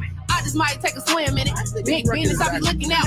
Cash, I'm flipping. It's the blues for me. Millionaire racks, I'm getting. I ain't got time to waste. I'm clocking minutes. I know time be ticking. Took your nigga, you can have him back. I know he's tired of spinning. Broke his pockets, had that debit sliding out his car, be tripping. Ask me where them sharks at. I'm knee deep in this ocean, no. Diamond busting, trip over some money with some motion, no. Knowing me, I love to flirt, cause I know he love to thirst. Business first, I'ma put in work, cause I know I'm a piece of work. but I'm a piece of art. And this ocean that I got on me is for a shark. Where the shark? One that's for me good and swipe the card. Got me out the country in a villa living large. Where the shark? Fly me out and I don't need a bag. Where the shark? Diamond bustin', rolling up a peg. Where the shark? Turn me up, them pockets never lag. Where the shark? I don't love these niggas, I love cash. Okay. Brown paper bag. Now to the Carolinas, man, the chat going crazy. Everybody showing a lot of love. I don't know if you can see the chat on there, Mary Mac, but a lot of fire emojis. You know what I mean? Shouts to DJ Punch. He talking about he gonna get on it tonight. You know what I mean? He in the Midwest. Yes, thank you. But yeah. Like I said, we got some people to much love with some quotables. My GPS is on the money route. You know on the money mean? route. Big bag, I'm gonna get mine. Know that. Yes. Good shit, man. Like I said, that beat is hard. Who produced that for you? That's produced by Baby D. Is he out in Carolinas too? Yep, he in Carolinas too. Yep. All right, he produced my whole first album. He's amazing. He's fire. All right, and I like the title of the album coming out, the MacBook. You know what I mean? That the MacBook. Definitely ill. Do you mind if I share the record here in the chat for the DJs to grab it? No, definitely share it with them for sure. Okay, for sure. I'll get the service back to everybody in the chat here, y'all. And again, it will be on the service back. Yep, for sure. D skills checking in. What's good? What's going on? Can I hear me? Yeah, I got you. Yep. Oh yeah, Mary Mac. Oh man, you from North Carolina? I'm from North Carolina too. I'm from High Point, so I'm an artist as well. Oh, turn up. Hey. Turn up.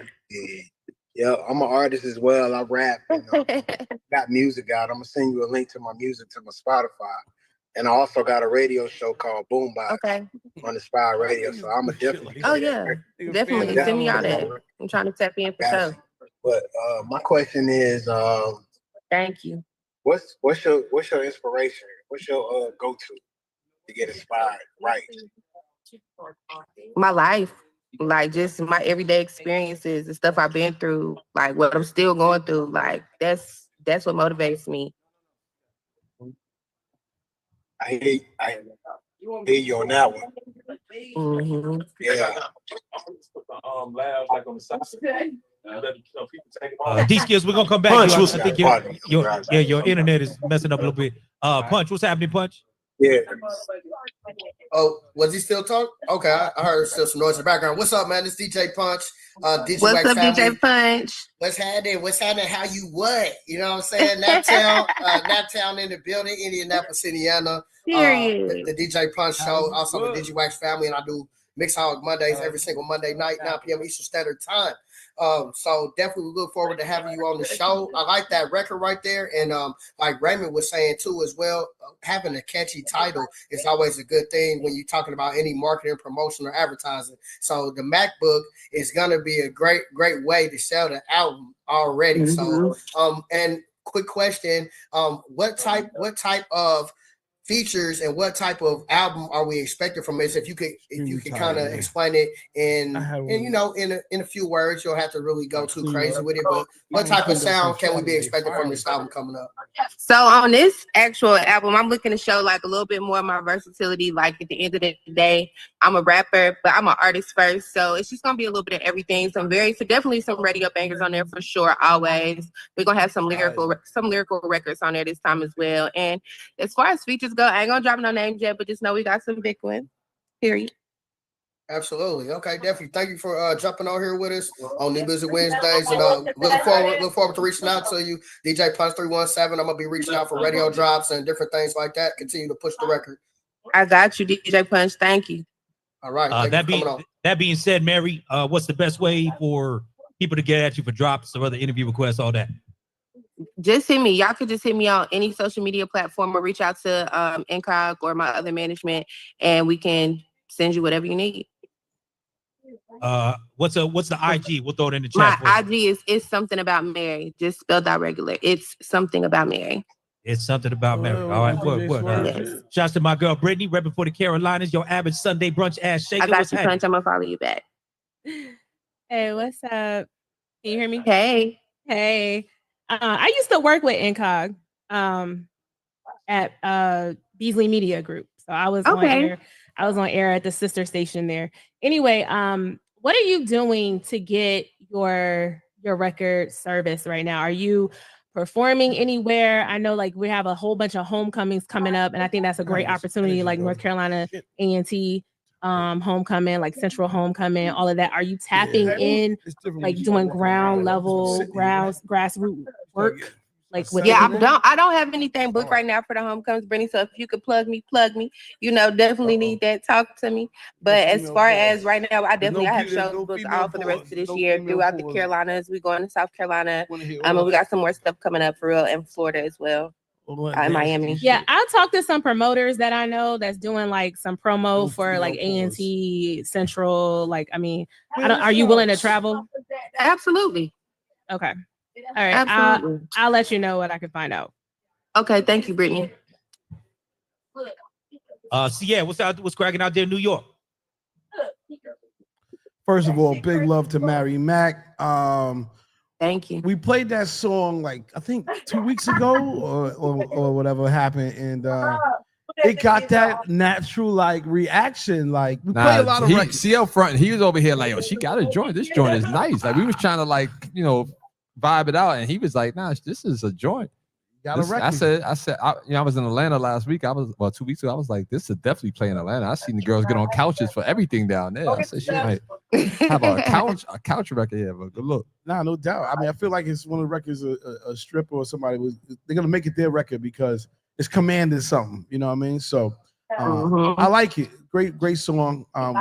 Good job. Shout out to you and Incognito. Coming from the Carolinas, I feel like there hasn't been like another representative coming out of there. I mean, there have been, but I feel like it's becoming its own Atlanta in its own right. My quick question was, who else you feeling from the state that you would want to collaborate with or work with, or who should we be checking for coming out of the Carolinas besides yourself? I ain't gonna hold you. It's so many artists. Like I have one of the biggest showcases running in the city too. So I put on for my city, and I give a platform for all the artists to come and do that big one. So it's so many. Like it's literally so many. I just want to see my city win. At the end of the day, it's so many. That's fair enough. I think like if I wanted to, collab with some people, like I already got records with Dunk. I already have a lot of records with a lot of people. So really, we just need to put them out for real, for real. All right, dope stuff. And shout out to Incognito. He's on here. Incog, what's happening? What up, Incog? All right, well, maybe he's doing something. But, listen, let's just say I think your record is dope. And it does take a slow grind. Don't give up on it. Just keep pushing it. My bad. Can y'all hear me? We can hear you. No doubt. What up, Incog? What's going on? Y'all good?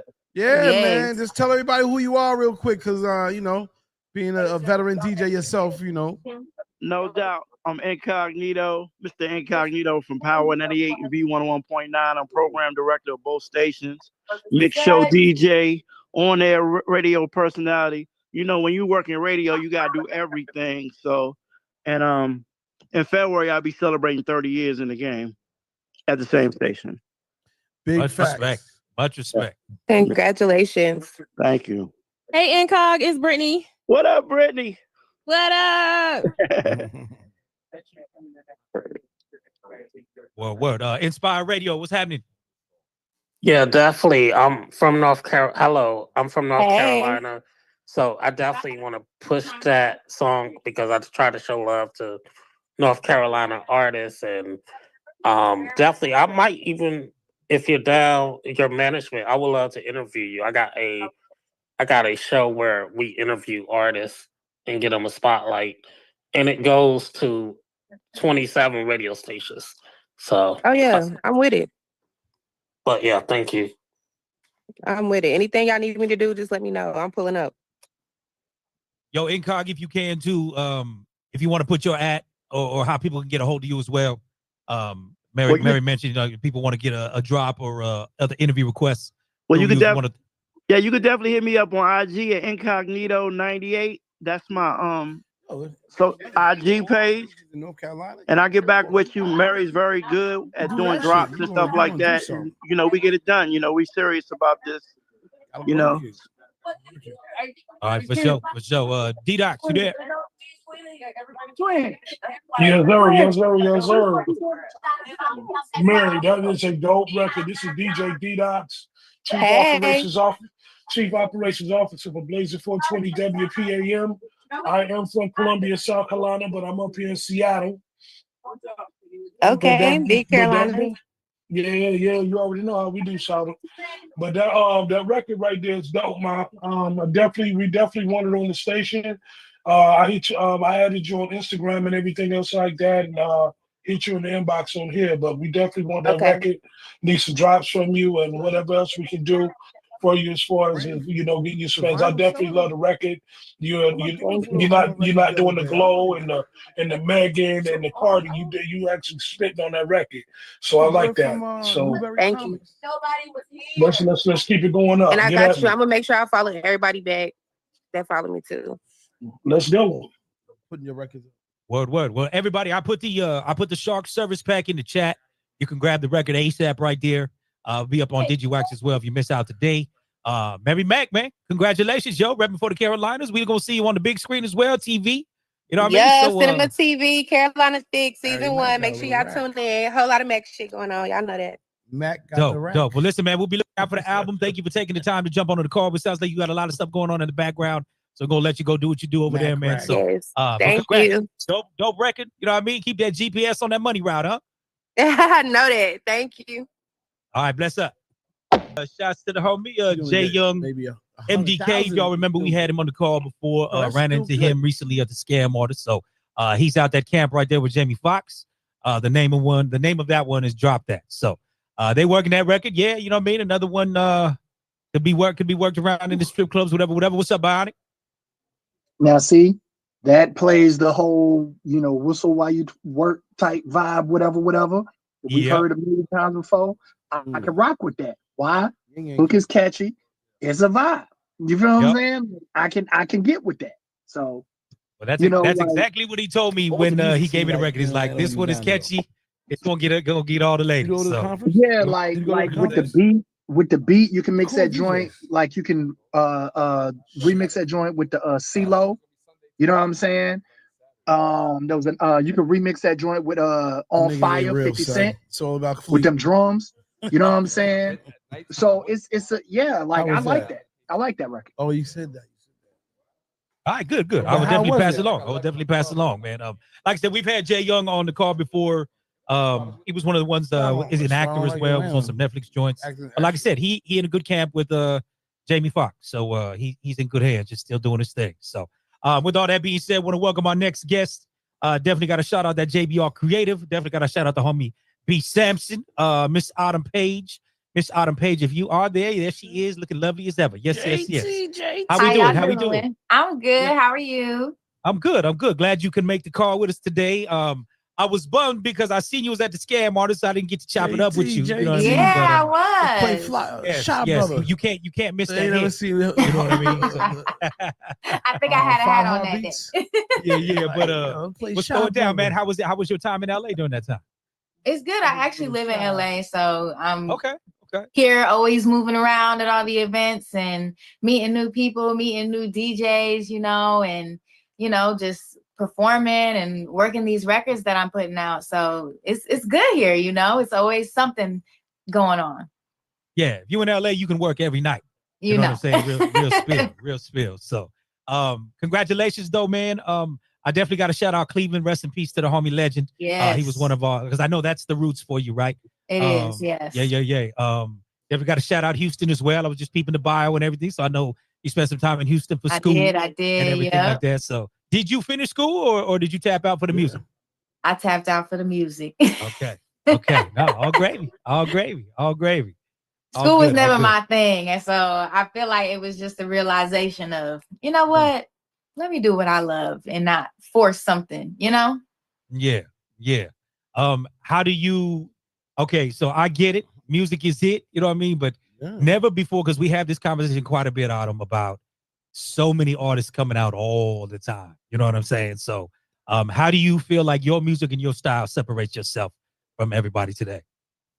I think that a lot of people today are really searching for that viral moment and really gearing their songs to like TikTok and Instagram. And of course, that's a way to definitely get your name out there and blow up and things. But I think that a lot of the songs are getting lost in translation because they're not really talking about nothing. So I think what really sets me aside from a lot of artists is I'm really talking about some real stuff in my songs, and I'm really excited for some new songs that I'm getting ready to release too, just because I'm really talking about real things that people are really going through.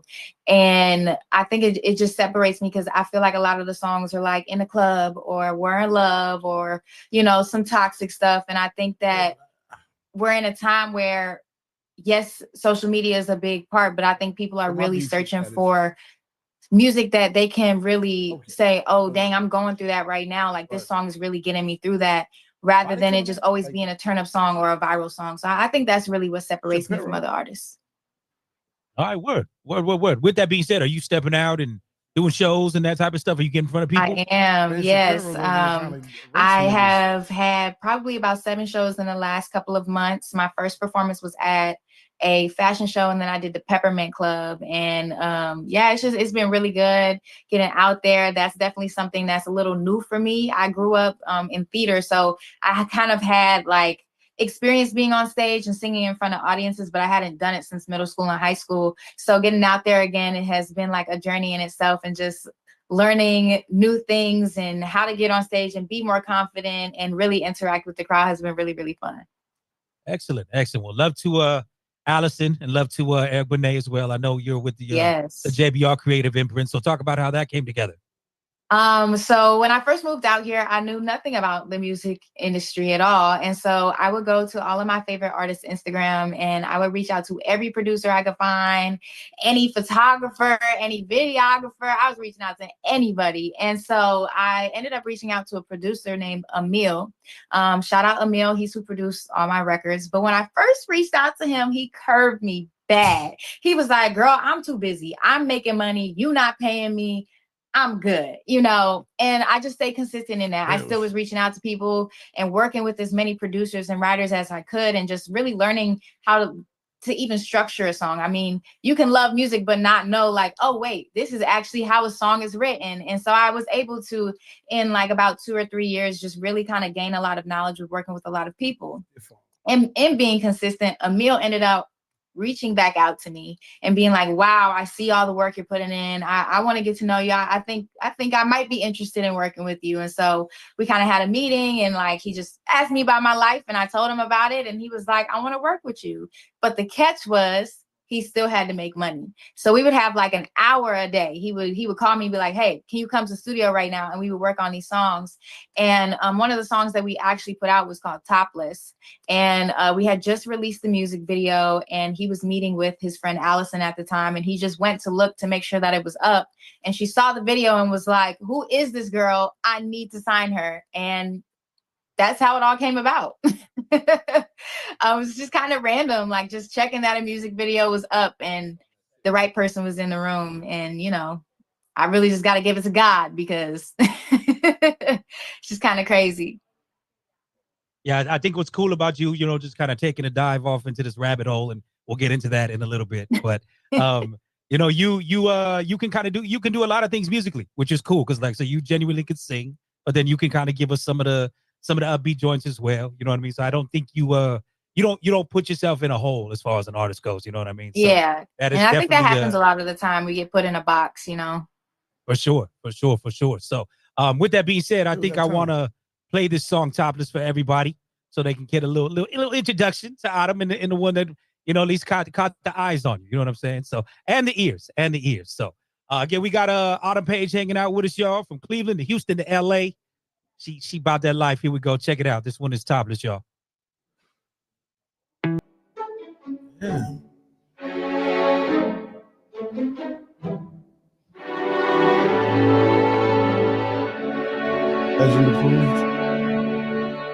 Okay. It's a movie. It's a movie for sure. You know what I mean? Autumn Page Topless. Very dope.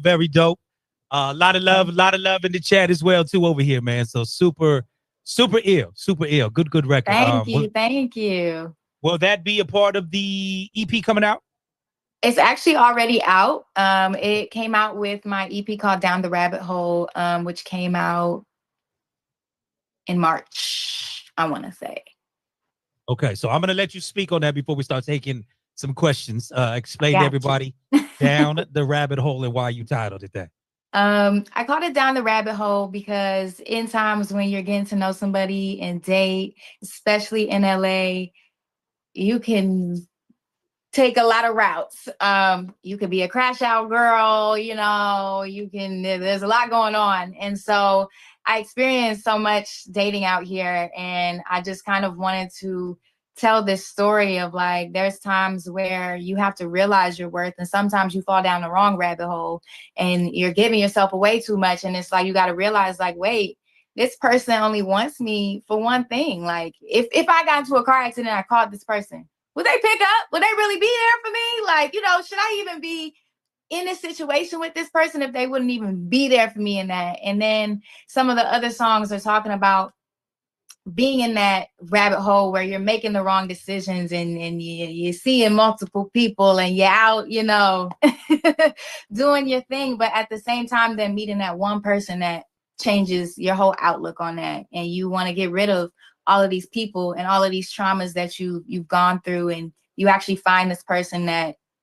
deserves you. And so, yeah, it's called Down the Rabbit Hole because you kind of realize a lot when you're dating about yourself, and yeah. Word.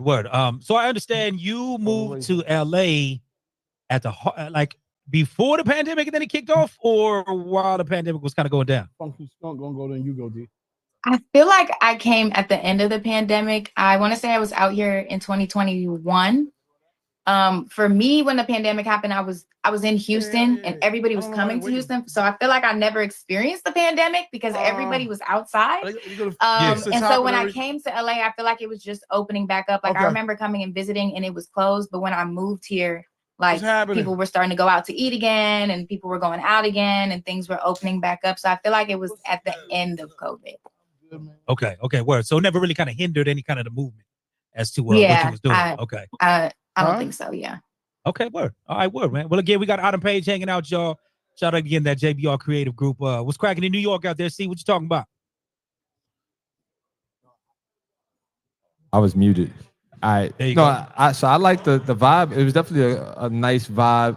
It's always interesting to hear like especially young ladies like talk about relationships and almost sound like, I guess it was for the song, but like it's like she got it all figured out, like it's all just gonna work out now. But the beautiful part about life is that when you writing songs and when you live in life, like as you go through one experience, you get older, you learn how to deal with that. Whoever you are and how you was at whatever point of your life is always gonna evolve as you get older, unless you're just stuck on stupid. I mean, you said a crash out girl. I was like, what is a crash out girl? But I guess that's a girl that just doesn't have herself in check yet, and she just keeps wilding out. So I love that. You knowing some girls who just want to cut people's tires up, break in your window, you know, like. And how old are they? Like, what's the age bracket they in now? Like, what's the? Honestly, it can range. I know some older women. Oh, you find them in your 40s still, G. Like even 50s maybe. Like, like I'm not gonna lie. So you just saying women are just unstable creatures for real? That's what you're just saying? Yeah. Okay. I'm happy you. No, this crash out fellas too. Trust and believe. Oh, well, we know them. We see them on Cops all the time. Yeah. And for 48. I always trip the end of the night when the bar let out. You see all the crash outs. You know what I'm saying? So. Oh yeah, but that's liquid. That's different than the liquid. You know. No, because a lot of time it be around relationship shit. I've seen it. I've seen it happen go down. You know what I mean? Yeah, they unstable. Are you still promoting the song? Because I really like the vibe and the reaction everybody gave it. I know you said it came out a little while ago, but I feel like this record got a lot of legs. Like it hasn't been heard enough. I mean, you can never stop promoting a song. I feel like even 10 years from now, you should always still be promoting songs that you made. I mean, you made them. You know what I mean? You put your emotions into it. You put your life into it, and so I feel like you should always promote your songs. You know, even years from when it came out. No question.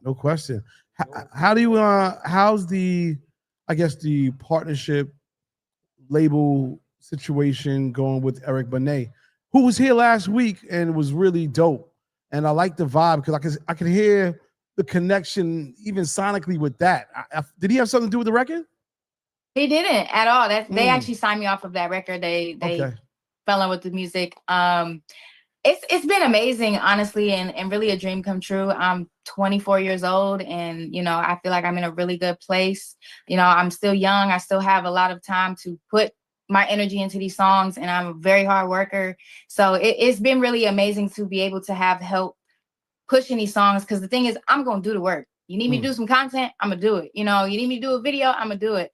On top of that, I'm a creative. So all of my videos, I made that video top to bottom. I got the studio, I got the videographer, I got the actor that's in it. Shout out to RJ. He played in The Harder They Fall, and a couple other movies as well. The videographer had his girlfriend kind of choreograph my idea. And so I'm really a part of all of this, and it takes a lot of work on my end because I'm putting all of it together. So it's really cool to just have people who are so excited about my ideas and back them on top of that, and just really give me that leg to be able to even create my ideas and put them out there.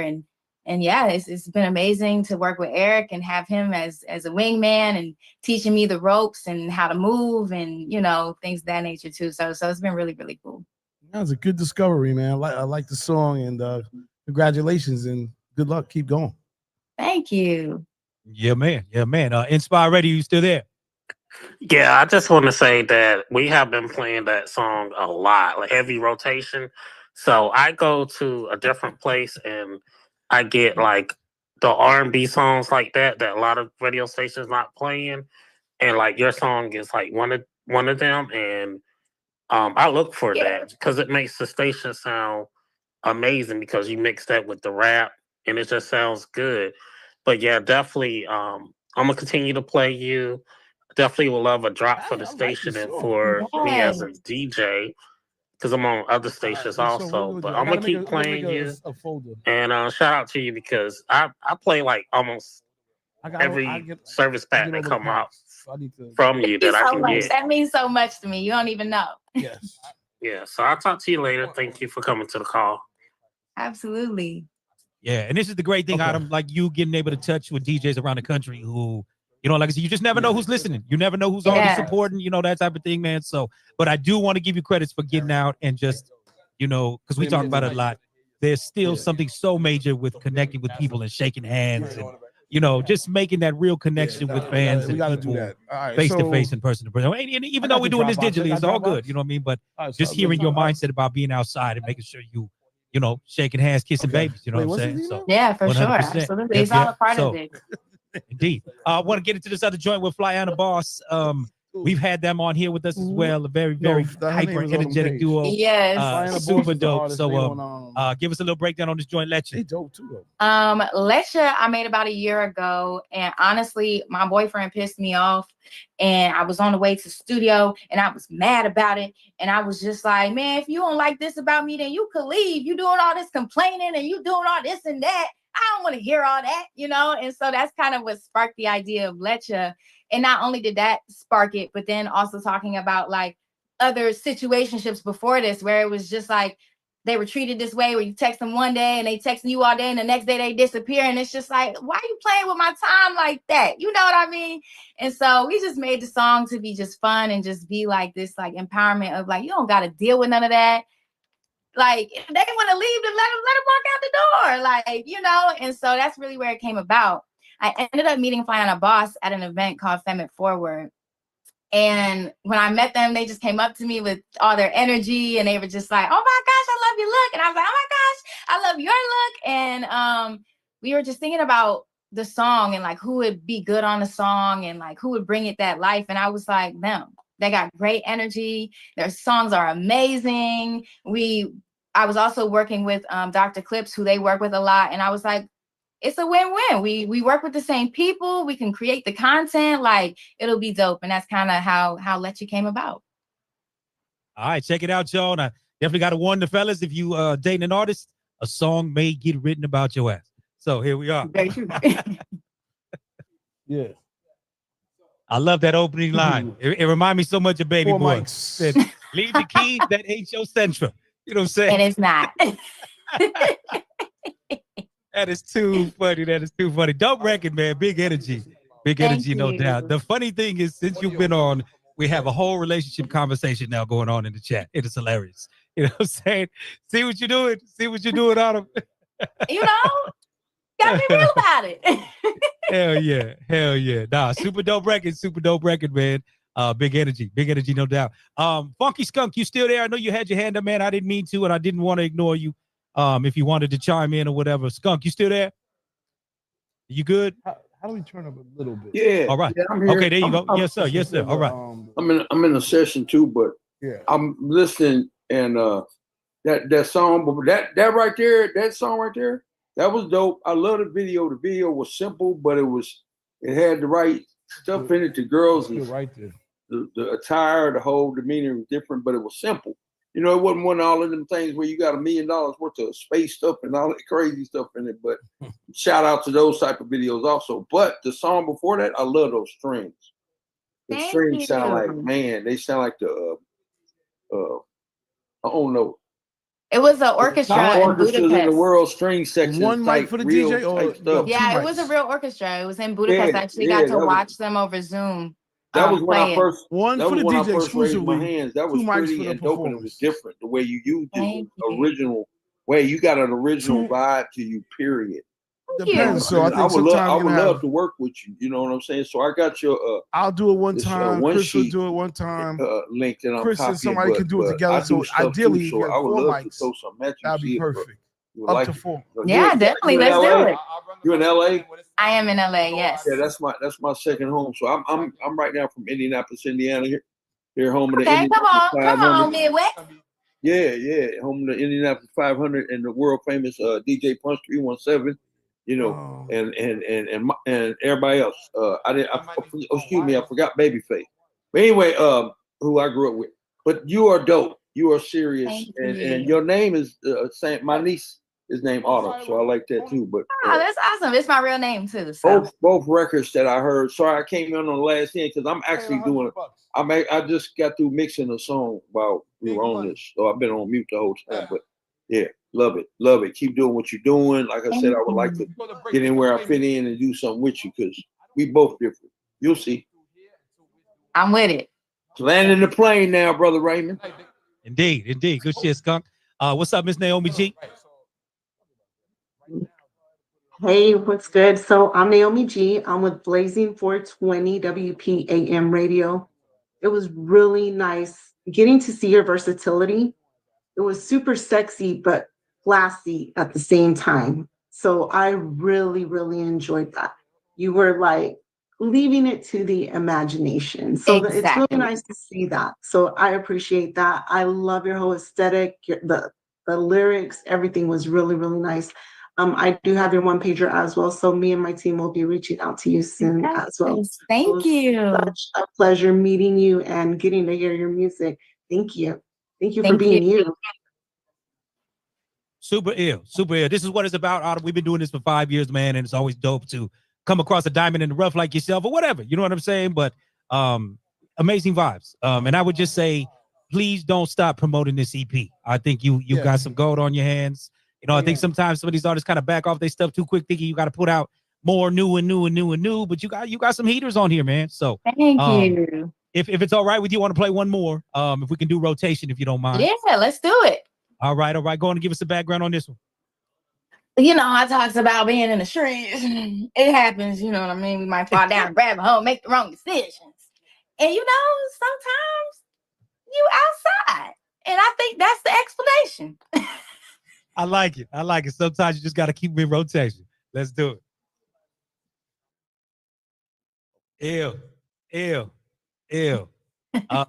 Yo, all the visuals are fire too, man. And you have your hand in I put everything together, like from wardrobe to who the videographer is, and I'm casting everybody. Those are that actually what is that show? Zoe 101, the guy who plays one of the cops. was in that growing up. So it was really cool. I literally just DM'd him and was like, do you want to be in my music video? And he literally flew from Atlanta to LA to be in my music video. And it was really dope. And then my other boy, who I think is in Snowfall or one of those series, he also played one of the cops in it too. So I put all of that together, and I'm really proud of how they turn out because I love being creative.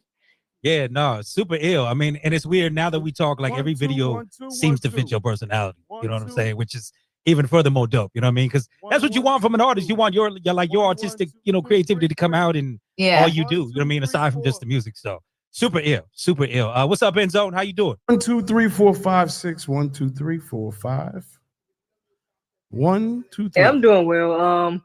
I missed the first song that played. I came in during the second one. I love the second one. The third one, I like them all. And I'm gonna go back and check out the first song. That video that played it remind me of Ashanti's "The Way I Love You." The way the music video is made. I like the creativity. I like the way you sing and all that. So, and I'm a radio DJ myself, and I will love to play the song in my mixes. Got to be clean though for the radio. But yeah, I love it. Thank you. And like I said, that last video, it really gave the Ashanti "The Way I Love You" type video. Oh, so you plugged into both. Thank you.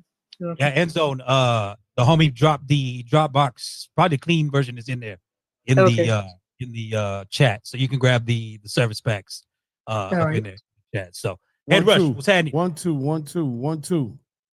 1, 2, 1, 2. Head Rush. Yeah. Head Rush. 1, 2, 1, 2. There I go. Okay, my bad. Acting out right now. My bad, y'all. Salute. This DJ Head Rush out the Midwest representing Strong Side Radio, Fleet DJs, Mixaholic. Yeah, and Midwest. Yes. Salute to you, Autumn. Thanks for jumping on the call. Like, I like your vibe, the hair. You're a DC fan, I assume, because you got Batman back there. You kind of got like the daughter of Joker aesthetic going on. I like the Harley. Okay, I see you. That's what's up. But as far as the music, you are a very dope artist. Like I missed the first song, but I caught the second one, right? Second song was dope. I like the fact that you know what I'm saying, give it some attitude. Hey, I'm not meant to be played with, you know what I'm saying? So keep, you know what I mean? Ain't nothing wrong with that. You know what I'm saying? Hold your crown.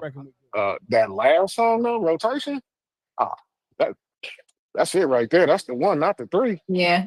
Hey, for real. Yeah, that was dope. And then like I said, I felt like I caught that Lucky Day flip in there. That Real Games. Is that I don't know about that. But that's a vibe. Maybe about 6:30. I feel like that was a sign because now I want to hear you on the song with Lucky Day. I know Lucky. He's cool people. All right, so we need a Lucky Day song with you now. Come on with it. Go ahead, let's get Autumn Page and Lucky Day. I'll work on that for you. I appreciate it. Other than that, yeah, we definitely gonna get that music moving and get it passed around to DJs in the Midwest, and hopefully we can chop it up with you later on Strong Side Radio. Yeah, come on, Midwest, let's go. You got it. Salute. Peace. Thanks, Ray. Yep. Again, everybody look in the chat because, like I said, DJ packs are being dropped in there, service packs, so you can grab those, add to your shows instantly. Miss Brittany Cherry, how we doing? I feel like you and Autumn would get along 150,000%. Come on. Hi, Autumn. How are you? Hi, I'm good. How are you? Good. First of all, I want to compliment your green hair because I know it's like it's been a signature, obviously, in all of the visuals that we've seen. So, like, is that your favorite color? How did you decide that green was going to be your signature hairstyle? I used to date somebody whose thing was. It was green, but it wasn't green. Like, it was like an object that was green. And he used to play with me and he pissed me off. So I took his green and I was like, I'm going to take his stuff and I'm going to be further than you in life one day. And you're going to remember that. And so it started off petty and now it's just become my thing. Like every time I wear it, people are just like, no, that's your color, girl. Like, that looks so good. And I've tried to switch it up like before a few times. And like, everybody's like, girl, where's your green at? And I'm like, you know what? This is mine. It could detach from that situation, but it did start off petty. Autumn, did you have a restraining order? Like, what's going on here? Like, because I feel like I feel like it's a little bit more to the story you're not sharing, but I'm gonna respect your privacy. Let me ask you another question. Okay, so we got the green hair, right? So like, what's your sign? Because I feel like I'm getting a little Aries energy, but what is your close? sign? You're so close. Pisces. But okay. I'm March 18th, so it's right there. It's right. Okay. I felt the energy. I was like, okay. I feel a little fire. You got a little fire to you. I do. I think I'm Pisces, Leo, Capricorn. Okay. I'm a Leo, and I think I have a little Taurus moon in there. So how do you reach out to your fans? Like, do you ever go live on your social media? Because you have a really great personality, and I feel like, as you can tell, like with a lot of these artists, the artists that are really pushing their music and their sound and their style and everything, they interact with their fans, they interact with people to get to know them. Like, so how are you doing that? Yeah, I go live on TikTok. I'm trying to set it up where I can go live on everything, so it can just like be all in one place. So I do go live, and I try to respond to everybody's comments. If somebody DMs me, I try to respond to DMs. I mean, I wouldn't be able to grow without fans. So I think it's very important that I interact with them and that I talk to them, because I mean, without them, I wouldn't be able to grow, and I wouldn't be able to make music and be able to do what I love for a living, and be able to show my younger siblings that you can do what you want to do. So I think that they're very important, and I think you should definitely be talking to them as an artist for sure. Okay, so hear me out, because I feel like I'm a little bit of a creative director in a sense. I feel like your next visual, right, needs to be like you're going live on TikTok to do a story time with Autumn, and you're talking about a situation, and then that's the music video, is you talking through the situation on TikTok live, right? Okay. And then maybe the person that you're talking about joins the chat, and then in the music you acknowledge that person joined. I'm telling you, get with me, because that's a fire idea, especially because TikTok kind of moves the culture, and it moves the music, and it moves sounds and stuff like that. Absolutely. That would get clipped up so many times. So that's an idea that I'm giving away for free. There you go. Well, thank you for that. I'm going to put it in my pocket. Put it in your pocket. Save it for later. Nice to meet you. Word. It's great meeting you. Word. Amazing, Autumn. This is super dope, man. Great energy. You were fresh 24, man. You got the world is your oyster in front of you. Do you consider women over 35 aunties? No, my best friend is 40. All right. Thank you. No, see, Raymond was trying to be shady, Autumn, because I'm in my 30s, and I said I don't like to be called auntie. You better make it clear. Wait. No, I did make it clear. I'm in my 30s. Chill out, all right? Don't be embarrassing me in front of That was messy. It was messy. Did you clock it? This is what we do. This is what we do. Autumn, we'll be having some fun right here. Don't worry. You amongst the gang of veterans right here. We all old. You know what I'm saying? It's all great. You know what I mean? But listen, yo, thank you so much. Love to you, Britt. Love to you, Autumn, man.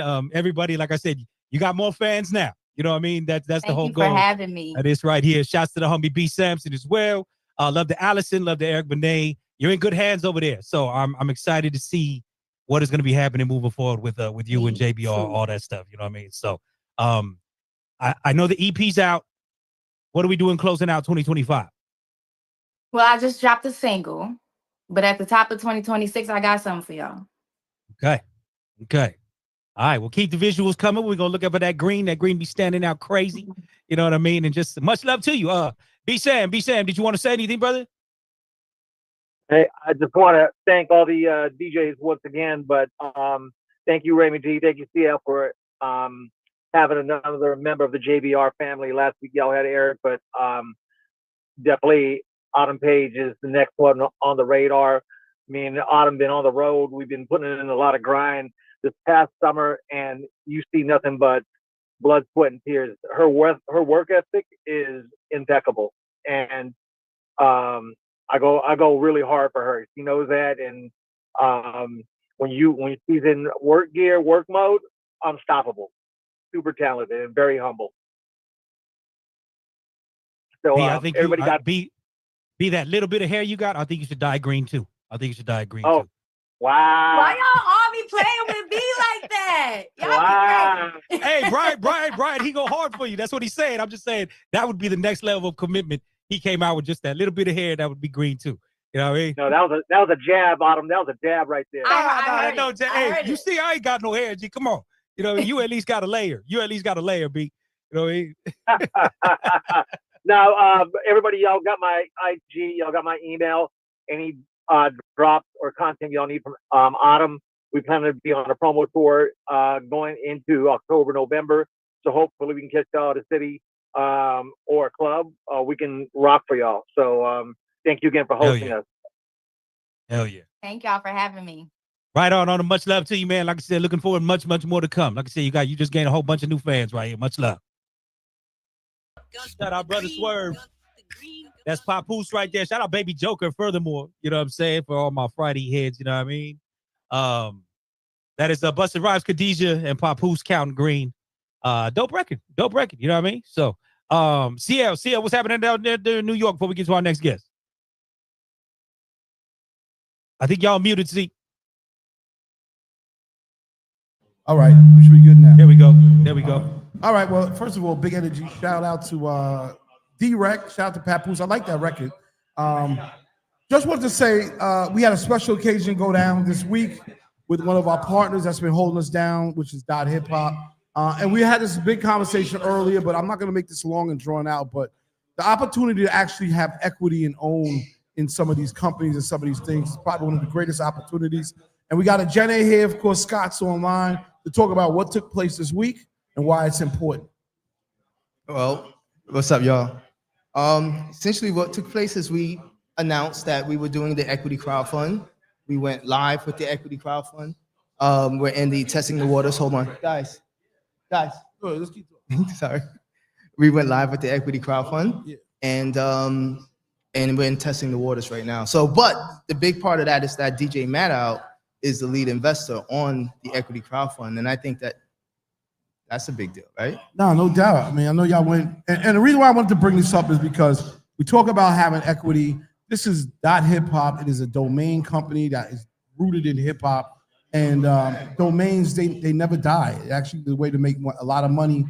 So instead of it being djdrec.com, you'd have djdrec.hiphop, or instead of it being djnzone.com, you'd have djnzone.hiphop. And to have a piece of the overall arching pie for as little as $250, I think is a big deal. And when these opportunities come by, we're not just gonna like keep them to ourselves. We're not gonna just jump over them and act like they're not happening. Hip Hop opened the door for everybody to have equity in the company, and it's a big deal. Yeah, day one, that was one of the things that we imagined. I met the domain experts, which Scott is on that domain expert team. And they schooled me on it. I got the principal partnership with Monty, but that was the number one thing is we have to be able to open it up to the community. It took a little while to get the first piece done. This is the second piece, but it's important. I hear you guys talk a lot about ownership and stuff like that. This is one of those opportunities for us to own not just the culture like .hip hop, but own something that's actually a very meaningful infrastructure to the internet, like VeriSign owns.com. Imagine, you know what I'm saying? We get to own .hip hop to put that in perspective. Word. So I'm sure Scott, Jenny will give y'all more detail. There is a press release that we're gonna share just so everybody knows about it. But again, man, for $250, you could become, thousandaire. And this is how it works. Yeah. People got to believe in the beginning, and what happens once something catches on fire, it's like it's not too late, but it's sort of too late to get that real big return. So just putting everybody on game. No doubt. I appreciate that. No doubt. All right. Thank y'all. Raymond. Back to you. Raymond. Yes, sir. No, good shit, man. Congratulations. Good stuff. I mean, anything too, digital world is where we are. You know what I mean? Let us do what we can do in the space. You know what I mean? One more time, shout out DJ D-Rec in the building. Thank you for your patience, brother. I don't want to be shall we start the wilding chat? Shall we start the wilding chat for you? You know what I mean? Yo, we just can you hear me? There we go. Yes, sir. We got you. What's happening? Chilling, man. Thank you for joining us yet again. You know what I mean? Thank you for Yes, getting back. sir.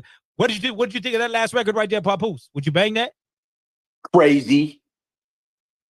And the Autumn Page joint. I came in, I guess that was her third song.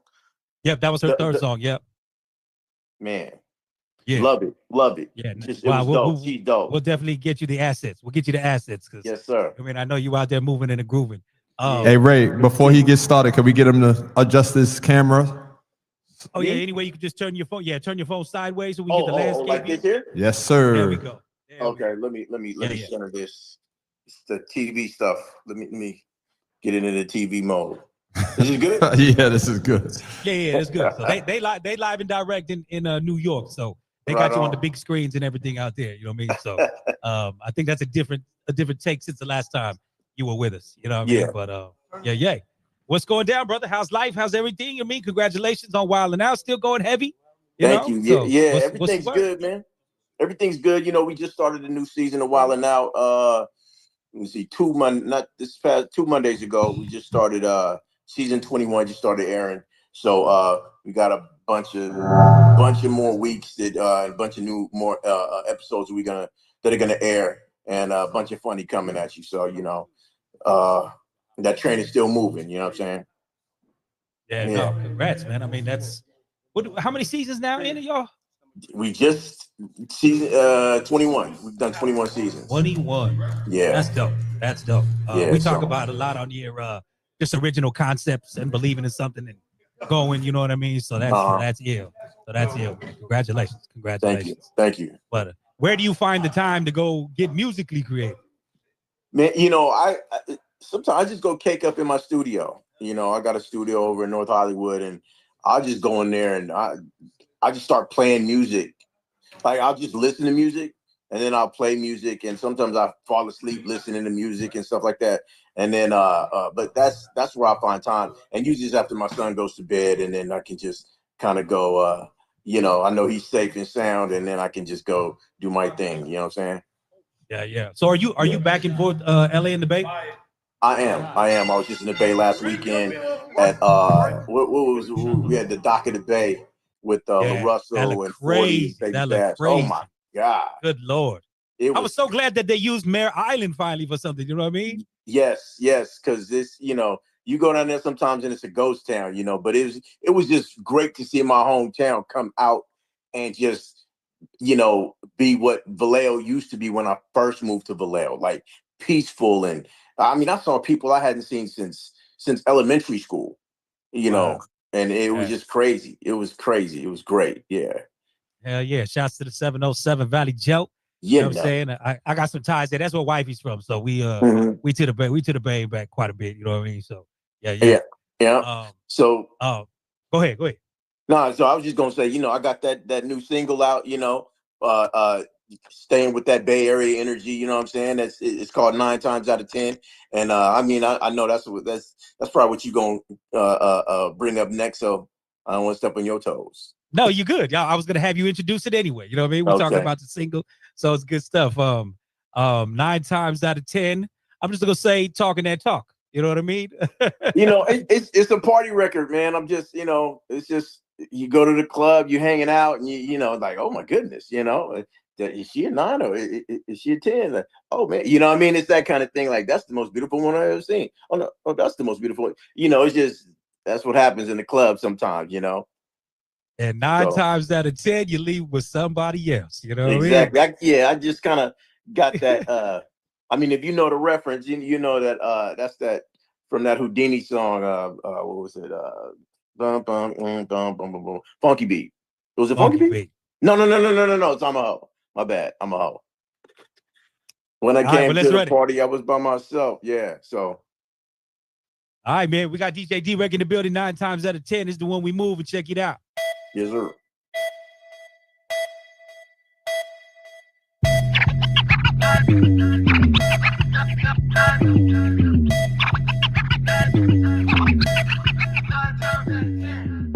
It's that time again. Your boy going off 10 Heineken. I damn near broke my spine again. Trying to get with a chick that's a 9 to 10. Whoa, Rick Rock, use a fool for this one. Now everybody gotta get a booming system. Even TikTok gon' fool with this one. Cause Rick Rock was a fool for this one. D-Rec with the bay on black. Plus a bill, no nigga, this ain't that. Didn't know I could go tit for tat. I put that on everything, this ain't cap, so don't start none, it won't be none. This heat'll make you never want a refund. Cause when I came to the party, I was by myself. But 9 times out of 10, I leave with someone else. Count. She a 9, she a 10. I just wanna get it in. Okay. She a 9, she a 10. I just wanna get it in. Get it in, get it in. I just wanna get it in. She a 9, she a 10. I just wanna get it in. All the time she a dime, but she on one. I'ma knock it off the park like a home run. That's my people, that's my folks, that's my day one. That's my Beamer out front, yeah, the gray one. Left, right, left, yeah, that's on you. Who you with your best friend? Let her come too. I'ma put it to the side, I'ma bag that. All my people, where it's at, where the bag at? All facts, who is that? Yeah, I'm at you. I think I like the one in black with the tattoos. Wanna see me, wanna visit, wanna fly out. Wanna ride out, take you to my hideout. Level 1, double A plus grinder. If she a dime piece, I'ma find her. I'ma pull up, I'ma show up what you gon' do. Love it when she tagged me with the hashtag too. Yep. She a 9, she a 10. I just wanna get it in. She a 9, she a 10. I just wanna get it in. Get it in, get it in. I just wanna get it in. She a 9, she a 10. I just wanna get it in.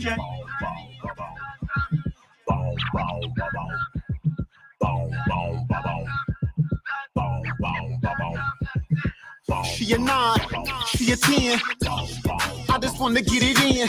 She a 9, she a 10. I just wanna get it in. Yes, sir. Heavy Bay flavor right there. Shit, I feel like you could get everybody from the Bay on that record. You know what I'm saying? Yeah, that's the plan. That's the plan. Yeah. Oh, my camera's tripping right now. Can y'all see me? Can you see me? Yeah. You move back vertical though. If you able to get it back. There you go. You mute though. Now you mute. How about it? You got me now. There you go. Okay. Yeah. Thank you. That's what I was trying to do. You know, me being from the Bay, growing up, you know, I grew up in Oakland and Vallejo, and just, you know, the energy of the Bay is throughout that whole record. You know, Rick Rock produced the beat, and I was like, yo, it just made me feel like the Bay, just the Bay was back. You know, not that it's been gone, but it just it took me to that hyphy energy, you know what I'm saying, that we're known for. So, you know, since we're on a little hiatus from doing Wildin' Out, from taping Wildin' Out, you know, it's airing right now, but we're on a hiatus from taping. I said, you know, let me do my passion, which has always been music. You know, I started doing music even before I moved to LA.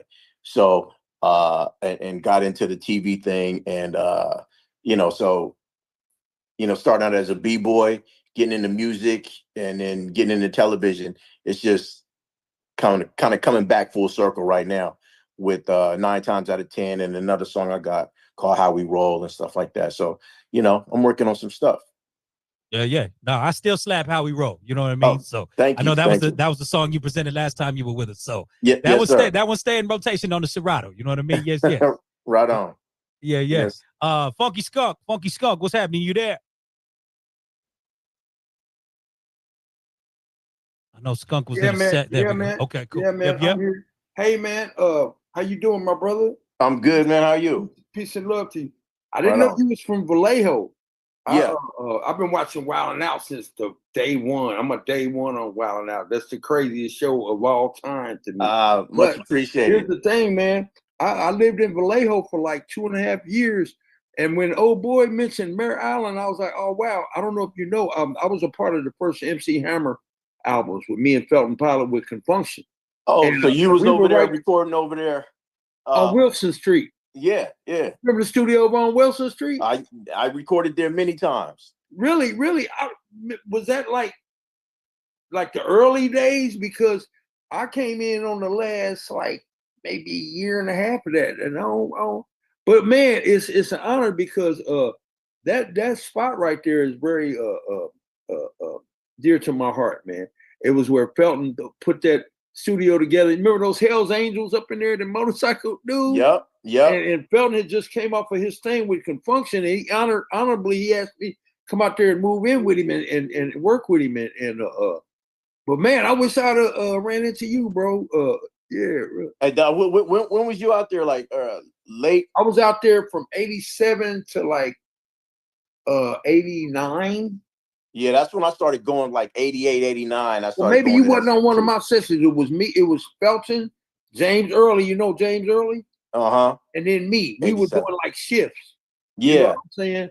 I would get out. Hey, I'm gonna keep it real with you. I would get out of scrub sessions. It was already superstars of Vallejo. I had to prove myself. You know what I mean? Yeah. So I would get all the ones that they would get all the stars, but I was also the studio manager, so I would be sitting in like I would be the grunt that would go up to Leopold's and get all the tapes and all the dat tapes. While they were doing a session with the big. But I got to actually engineer on the Let's Get It Started album and the Oaktown 357 and Ace Juice. And I got double platinum for the Let's Get It Started thing. So I'm in there. But when you said Mare Island and Vallejo, I just had to raise my hand. Shout out to you, man. It's an honor to talk to you. Maybe one day we'll get to work together, but I know you big time Hollywood. Nah, man, look, never that. Absolutely, man. Paisley used to engineer my sessions up there. Okay. Man, so it's an honor to meet you, my brother. I just want to jump in and say shout out to you and shout out to that's actually my third home. LA is my second home. Mm-hmm. Vallejo is my third home, man. Right on. All right, my brother. Right, landing the plane, Raymond. Thank you, my brother, for giving me the time. Shout out Skunk in the building. Super dope. Miss Brittany Cherry. I don't know if you caught the chat there, Rick, but she said you wrote that song about her. So absolutely. About that smile. Oh, thank you so much. Well, you know, I love the hook. It's very catchy. And obviously that line about she's a 9, she's a 10 definitely caught my attention, right? Because I just want to let you know I'm the certified brunch ass shaker on the call. So I love a little song that's gonna make me get up and dance and, you know, do a little 2-step and be cute. So I just want to know, what do you think a 9 or a 10 is? How would you classify a 9 or a 10? Anything that makes me turn my head like this and raise my eyebrow. You know, that it you know, just if it's just off of aesthetics. I said aesthetics. No, I think you meant what you said the first time. I think he meant what he said. Look, aesthetics is always going to be a 9 or a 10, but aesthetics, you know, just like a smile like yours. You know what I'm saying? That little dimple you got right there, little cheekbone. You know what I mean? That kind of thing. I'll accept it. See, I told y'all he made the song about me, but y'all, you know, they was hating in the chat. But it was good to meet you, and I like the song, and I like that part, particularly that part of the song. Thank you, I appreciate it.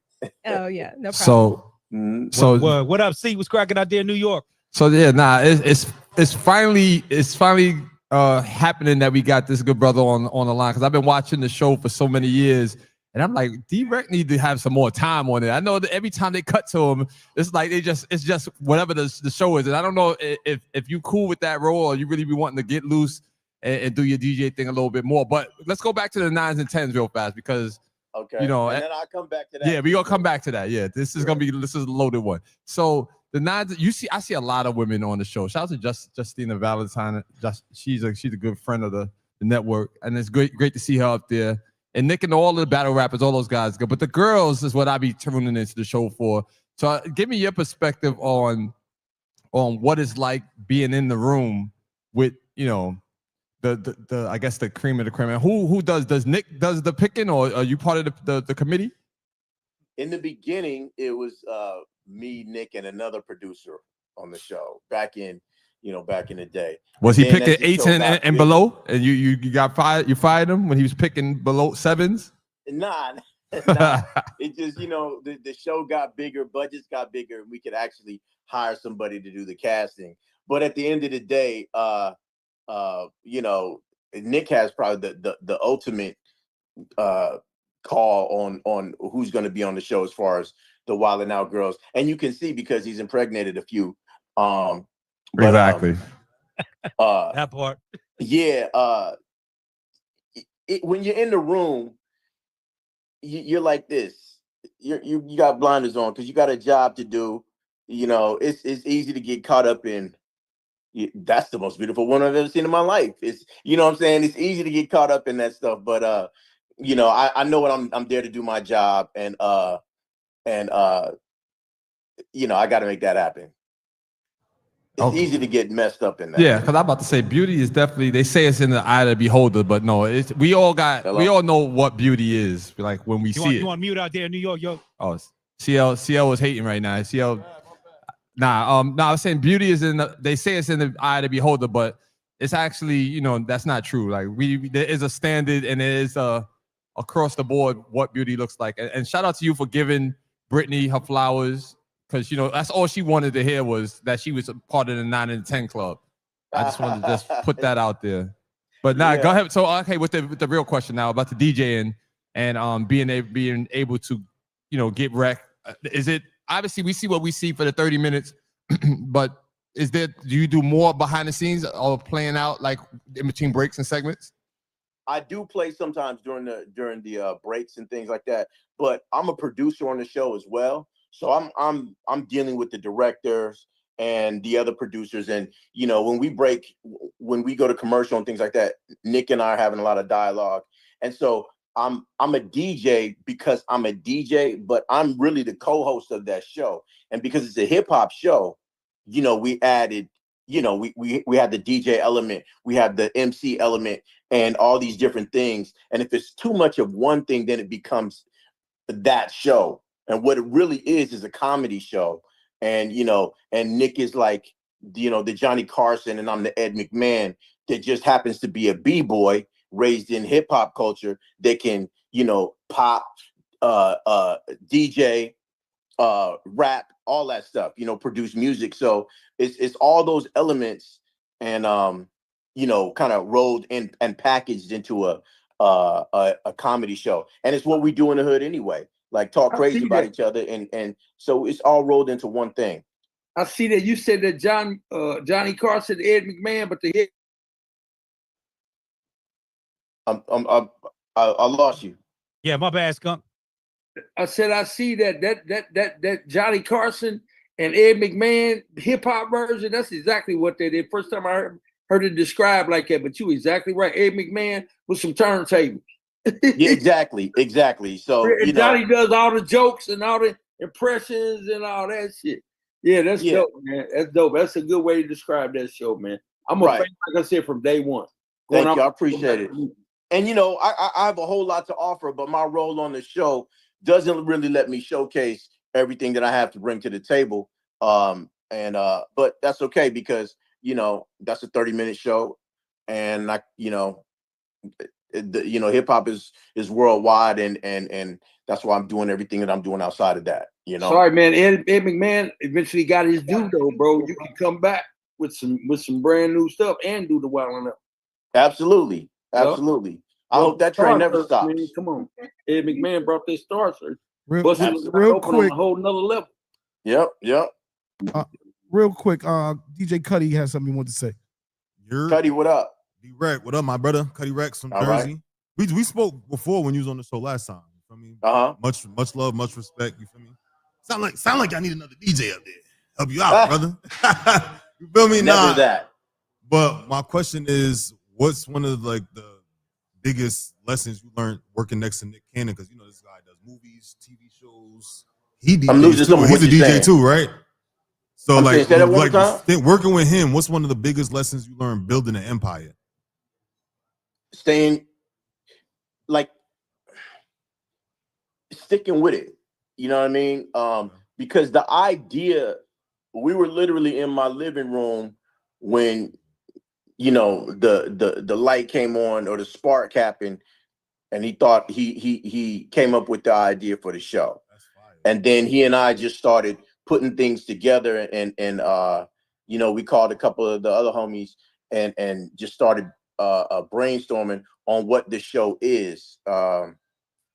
You know, because even with his first idea, he was like, yo, you know, we were watching like music videos and we were like, he was looking crazy or whatever, and I probably said something stupid to him. He said something stupid to me back, you know, and I was while we were watching music videos and things like that, and he was like, yo, this is a TV show. And I was like, what's a TV show?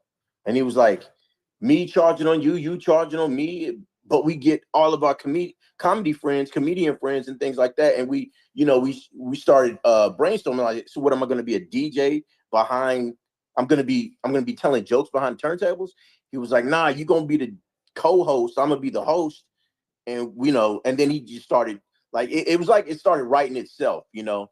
And then, you know, we were like, I think I was me that said, yo, we need girls.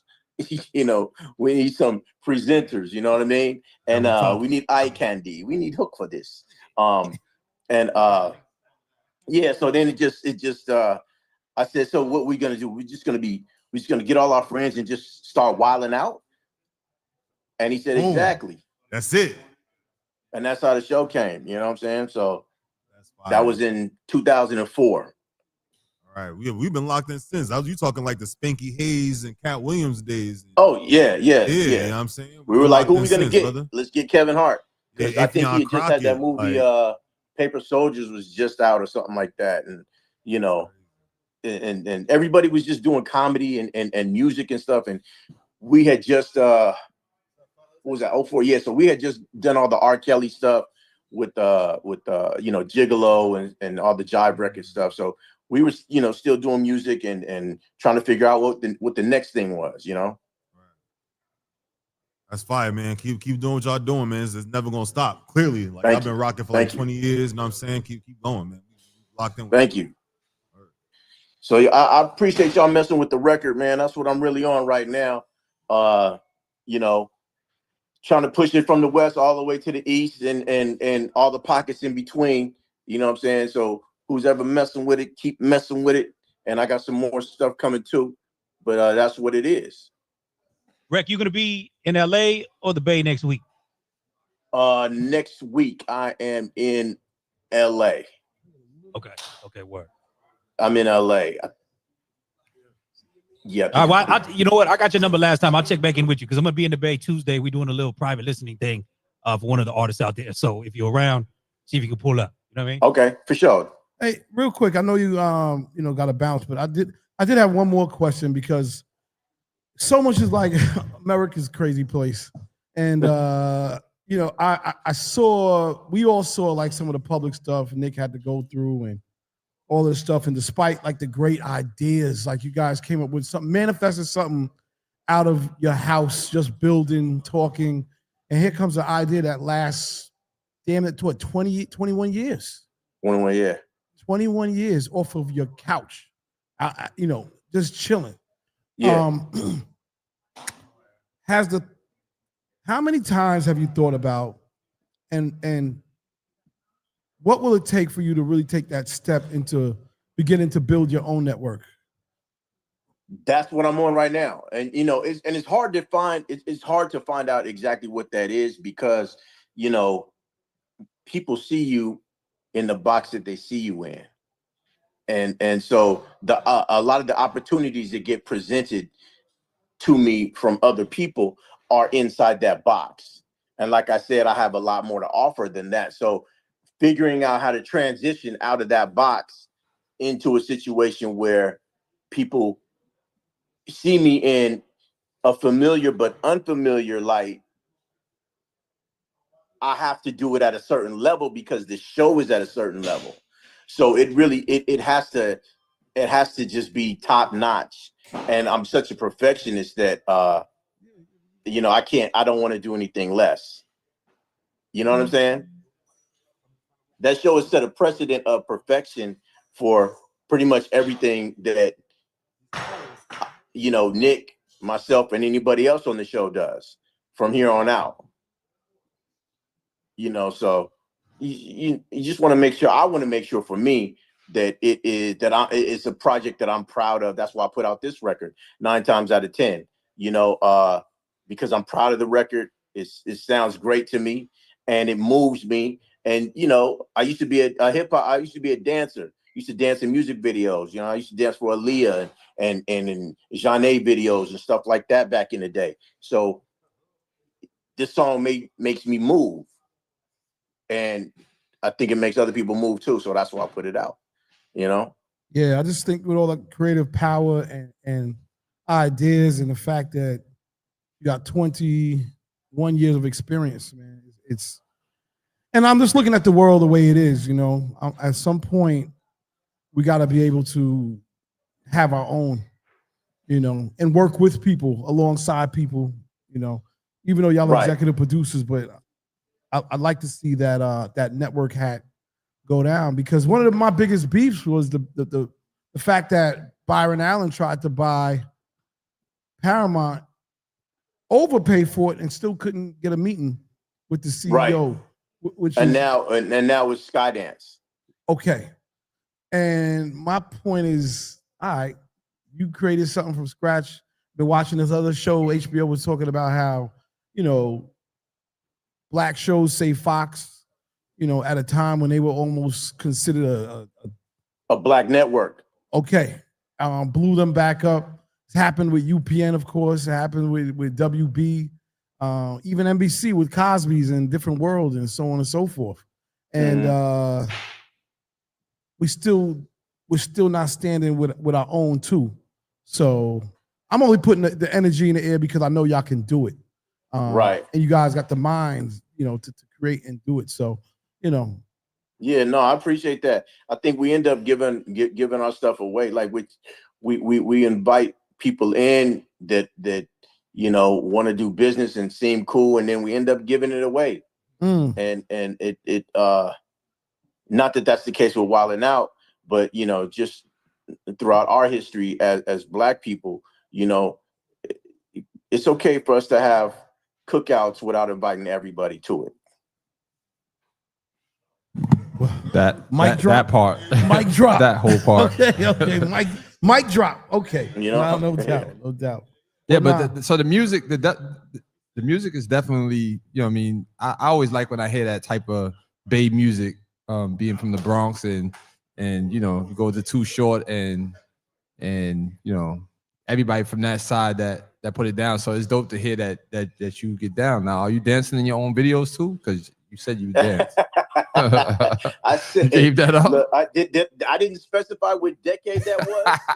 I heard the names you named. I'm familiar. So there you think about that decade. You said Aaliyah. We said Aaliyah and John A. I got look. I got a mean two-step. Man. Okay, my I know it evolves. It definitely evolves. All of that dancing and popping and locking definitely turns into a nice. I can still do something because some of these guys out here can't do nothing no more to dance floor. These women are tired of them. So when I can do something, they like, okay, you could dance. Yeah, that's what the ladies say. Like I'll be moving and they'll be like, oh, I can see you used to dance. That's it. All you gotta do is get behind something and do something nice. But yeah, we definitely gonna keep it rocking. We got plenty of different radio outlets here, iHeartRadio, and CL's, he got the Digiwaxx situation going crazy right now. So that music is gonna get rocking. I'm sure my man Raymond, where Raymond at? Raymond is on that side, and Raymond he rocks with everything LA and above and below. So that song is definitely gonna be a heavy rotation. So we definitely salute you. I appreciate it, man. Send us some Wild 'N Out tickets when you come to New York and come pop. We doing something nice here at the Penthouse too. We doing what we do is Next Up Experience, and we have artists and industry come through and perform and media Wednesdays where we have media and the new media, this whole new, last 2000s worth of iPhones and camera phones, everything that's happening right now. We have that happening right after this call. We're gonna get into that. So we definitely want y'all to come through because y'all definitely hold down the media, and we definitely love what's being done on that platform. Now that I know that you're one of the producers, you're not just a DJ behind the scene. I kind of figured that when I'm looking at you, I'm like, they always go to him as if like that he's really running the whole thing. And I put it together, but I wanted to ask you that for a long time. On the real, like if I'm that V12 engine in the for that show. You know what I mean? And obviously, you know, Nick is the dude that's driving. Right. The face. But I'm telling you, when he presses the gas, I'm the one responding to that. So I got to keep stuff moving. I'm in charge of who's funny and who's not. That's a great analogy of what you just said about the powers of DJs and the response of the responsibility that DJs have. Because I always say, like, yeah, you can play music from Apple and this and that, but when a DJ has control over the mic and the wheels are still like the whole energy in the building can change. Like an artist can only do what they could do when they're on the mic and they step off the mic. So salute to you. Yes, sir. Yes, sir. Yeah, man. So you know, I've always been. I remember, you know, going and seeing Run DMC back in the day, and even when I would, you know, go to New Edition concerts and stuff like that, I would watch Jam Master Jay. And when I would see New Edition, I would watch Zorro, the drummer. You know what I mean? The people who were, you know, those were the people that were making. That was just the backbeat. You know what I mean? And so that's what DJs are. And I love this culture, man. I love DJing. I love turntablism, you know, all of that stuff. I love hip hop. And so, you know, I'm just trying to keep it ours and, you know, share what we need to share, but own what we need to own. We're waiting for the music conference to come with that. You know what I mean? The Wild and Out music conference should have been, you know, the Out and Wildin music conference. We need to, continue to Out Wild and we're wrecked. Let's go. There you go. There you go. Well, when can we expect you in New York, man? Man, I was just talking to B. Shoot, we putting the schedule together this week. So hopefully before it gets too cold. Big facts. DJ Head Rush, go ahead. Oh, wait, no, I'm sorry. Big Red, then Head Rush. Big Red, then Head Rush. My bad.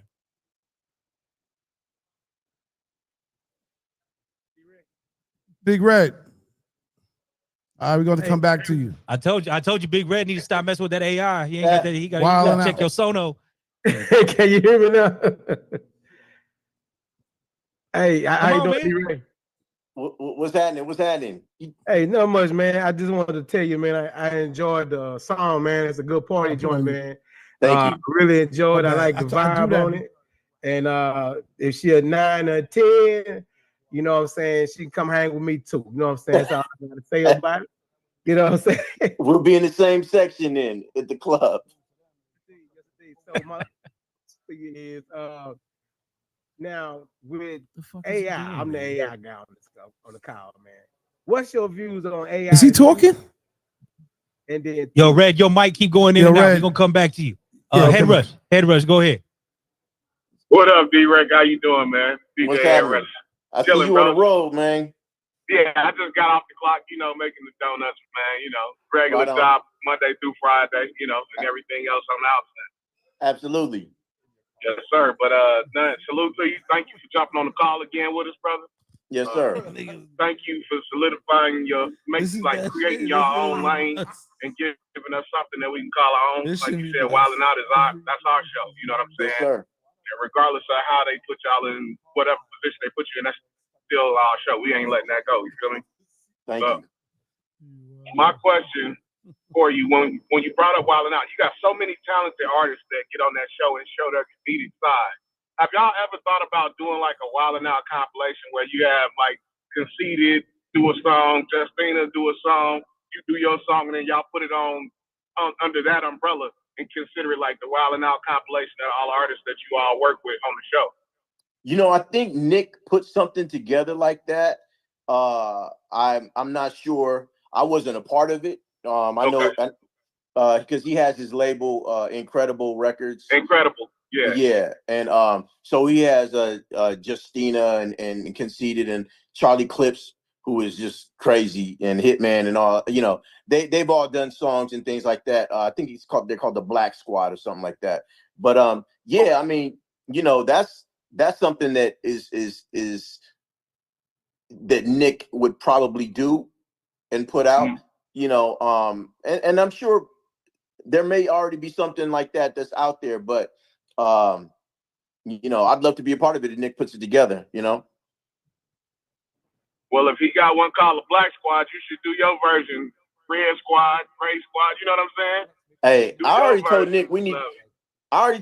Nick me and him need to be online beefing with each other anyway. I would be hilarious. I ain't gonna lie. Nah, for real though. But salute to you again, man. Definitely want to hear more, music coming from you in the future. So keep up the good work. And by the way, that song, like I said in the chat, man, that song could be easily mixed with Too Short track. Blow the whistle. That's easy transition right there. You know what I'm saying? So yes, sir. It's right yes, now sir. BPM. So man, salute to you again. Thank you for taking my conversation and questions, sir. You have a good one. Be safe. All right, be safe on that road, man. Yes, sir. Peace. Well, Rec, you got time for one more? Yes, sir. Yes, sir. Go ahead, Bionic. Wrap it up. Yeah, man. Appreciate you for giving us your time per usual. You know what I'm saying? Yes, sir. Appreciate you for everything you do. The one thing I wanted to say to you is there was an episode of Wildin' Out that came out that to this day everybody thinks it's my song because I actually did a cover song of it. It's the Send Me the Nudes joint when y'all had who was the artist on that thing? I forget who it was. But it was a joint y'all did, Send Me the Nudes. And everybody was like, oh, that sounds like a song you would do. You should do it. So I went ahead and did it. Now, to this day, every time that episode re-airs, they're like, hey, they did your song on Wildin' Out. I'm like, that's not my song, bro. Like, I appreciate it, but that ain't my song. But I shot you a link to that joint on your Instagram. So if you get a chance, check that out. Keep doing what you do, and we appreciate you, sir. All right, I'm going to do that, man. All right, Rec. Well, listen, man, as always, appreciate your time. Salute the DJ, no doubt. You know what I mean? Always keep spinning and winning. You know what I mean? And even furthermore, man, keep holding it down as a dad, man. It's even more important. You know what I mean? Yeah, yeah. Hey, just to let y'all know, man, y'all need any drops, holla at me. Actually, holla at Brian Sampson, man. Let Brian know what's up, and I got y'all. All right, G. Well, listen, stay safe in the streets. Each and every one of y'all. We're gonna add 9 times out of 10 to the rotation as well. And we still rolling with how we roll too, brother. So keep holding it down for the West, keep holding it down for the Bay. You know what I mean? When we here for all the slappers, bro. Right on, man. Appreciate you. All right, brother. Bless up. This is how we roll when we striking through the Bay. I take 580, hit the 5 to the Bay. Coming tighter than that drop top. This is how we roll when we striking through the Bay. I take 580, hit the 5 to the Bay.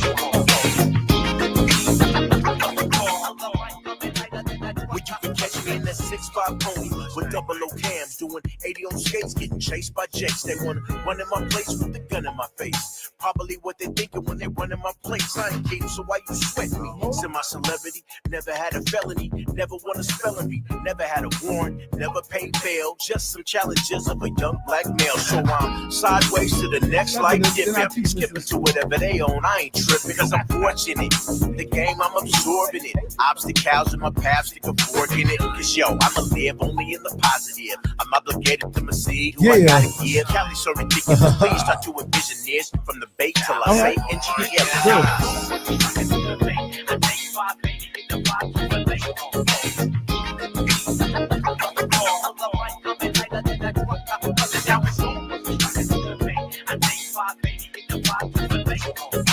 Here we go.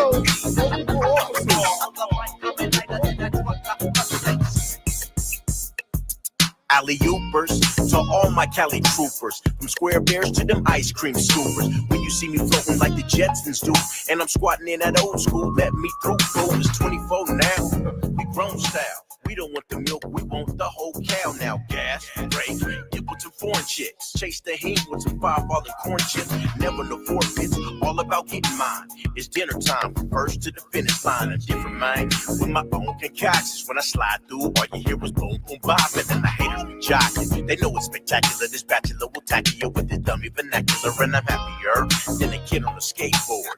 And if I'm laying back, she can wait for it. I take 580, hit the 5 to the Bay.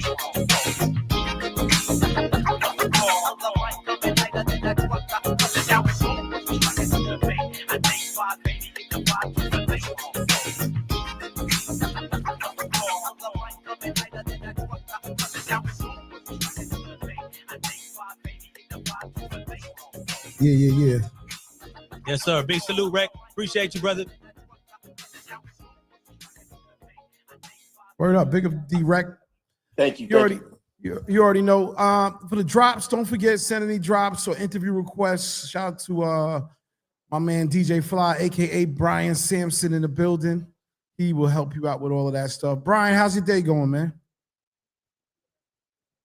We good, CL. Thank you, Ray, once again for hosting our guy. He coming with that fire and always like doing it for the culture. So D-Rex, thank you for sharing the history.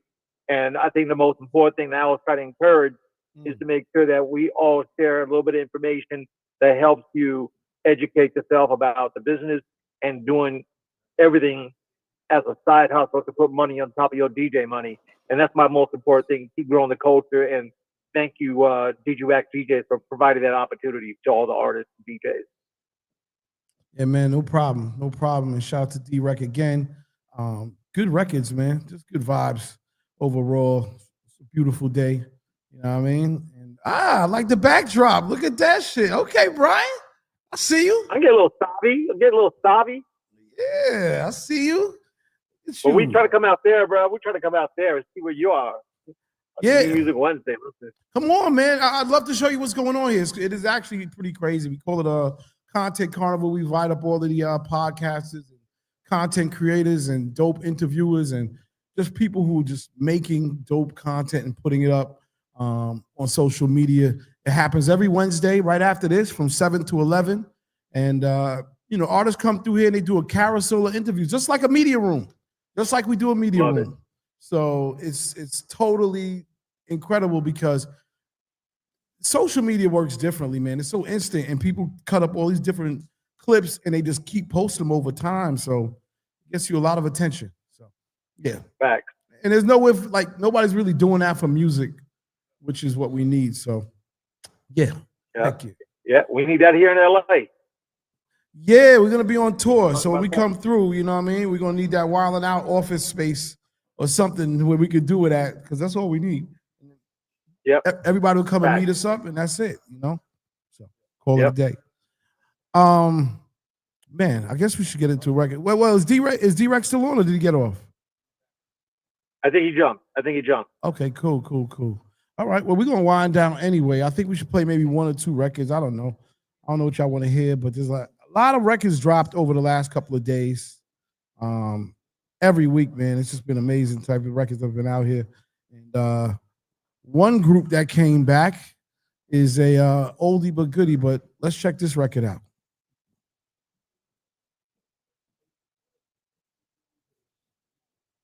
Y'all hear it?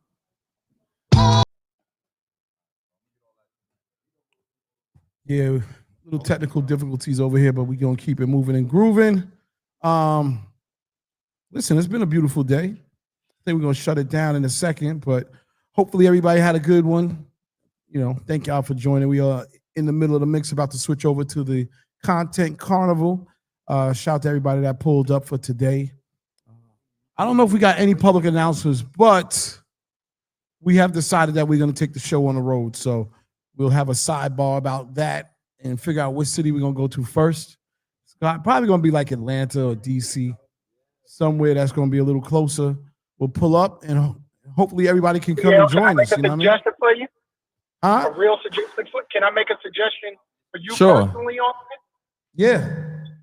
Every year for the past 3 years at least, I've been trying to get you to experience an HBCU football game. Oh, that's true. I've tried to get you to experience a battle of the bands or something along those lines.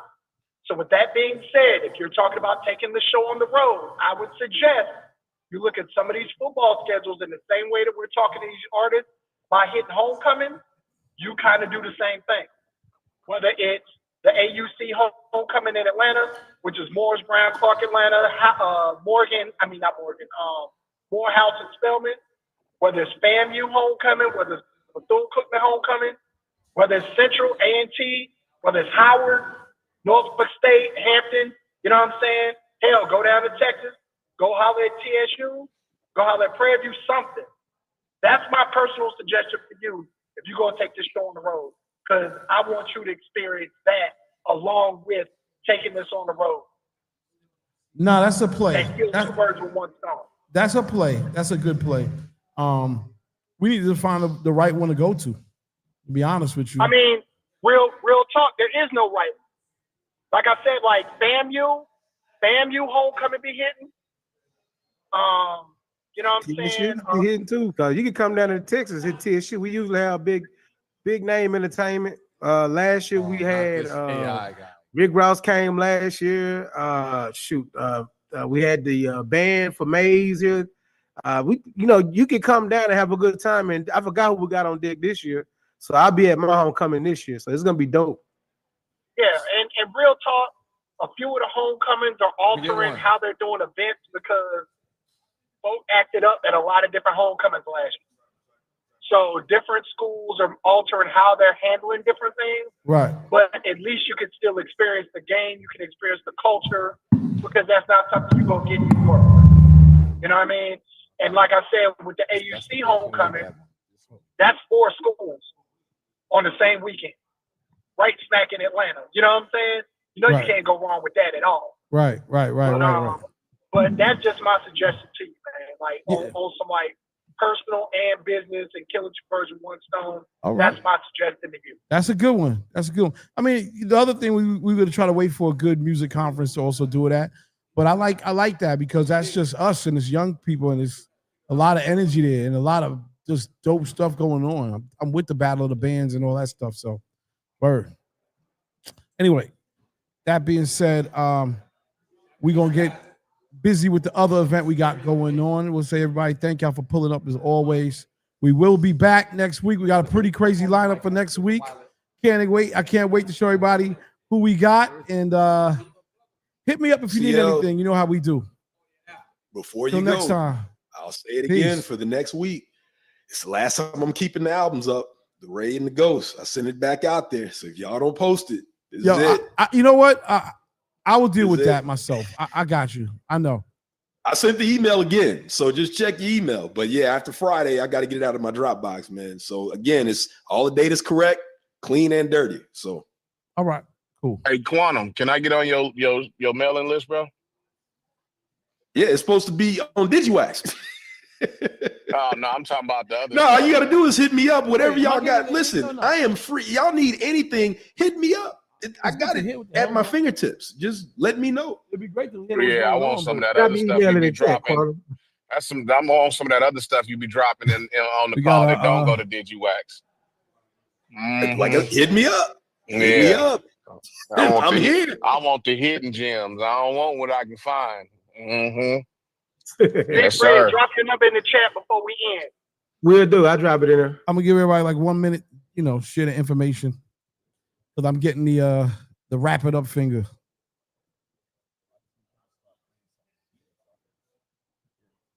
Tell them we said, all right, my bad, G. Oh, okay. My bad, G. Take my number right there. Actually, we're going to do a quick sound check. Are they going to be able to hear it? All right, hold on. Cuddy. Play a song real quick. Something new. We're going to play one last new song. We're going to do the sound check right now. Something new.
Alright,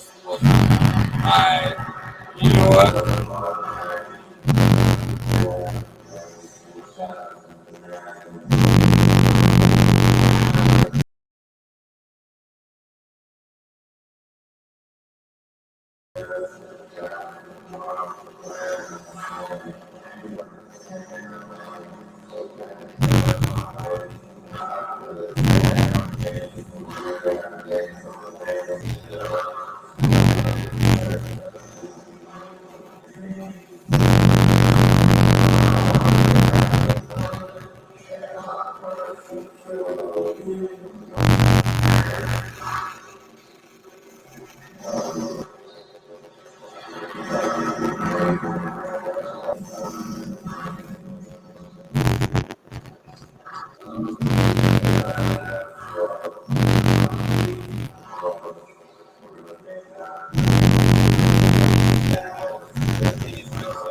Just know what to do, baby, it's me and it's you.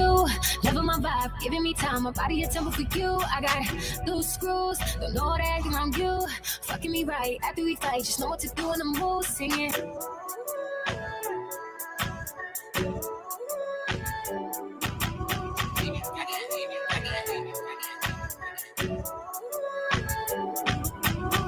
Just know what to do, baby, it's me and it's you. Loving my vibe, giving me time, my body a temple for you. I got loose screws, don't know what acting around you. Fucking me right after we fight, just know what to do in the mood, singing. Ooh, you eat it up. Love how I move, I love how you beat it up. Ooh, don't give it up. Touching my body, I love how you fill me up. Check. Yes. Every Wednesday, baby, it's a vibe. Music Wednesdays, New Media Wednesdays. Baby, let me. Oh my God. Play me, bitch, I'm amazing. Bad bitch, not a baby. Marriage by Mercedes. Buy me nice diamonds. I'm shining on a daily. Had too much weight with you. I've been too. Every Wednesday, baby, it's a vibe. Cuddy Rex, I'm here. DJ Danger D, Epidemic. We got Paris here. Hey, Paris.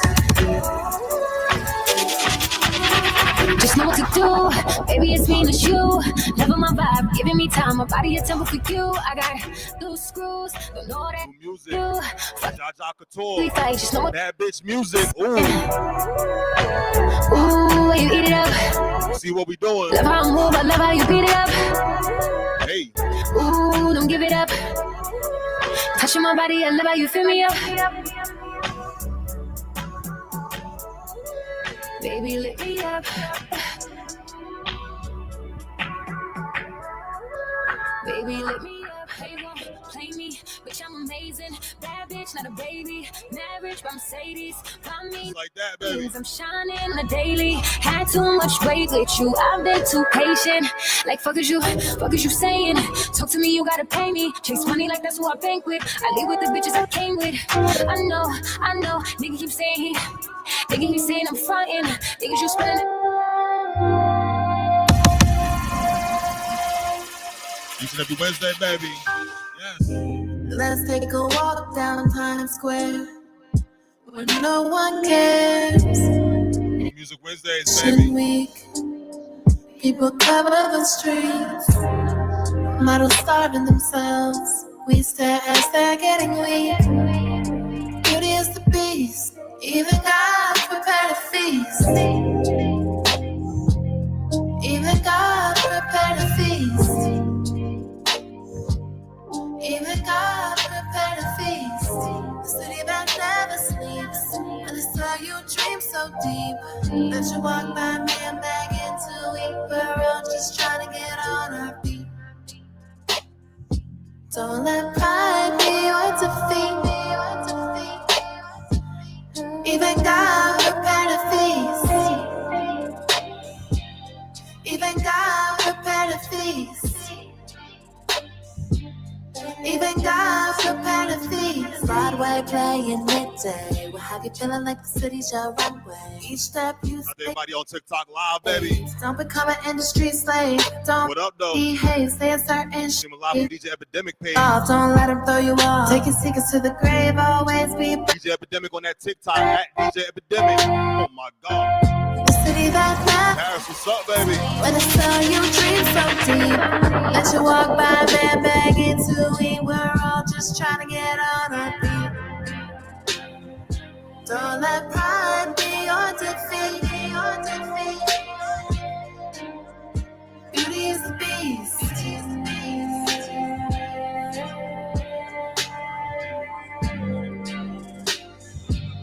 Even God prepared a feast. Even God prepared a feast. Even God prepared a feast. Even God prepared a feast.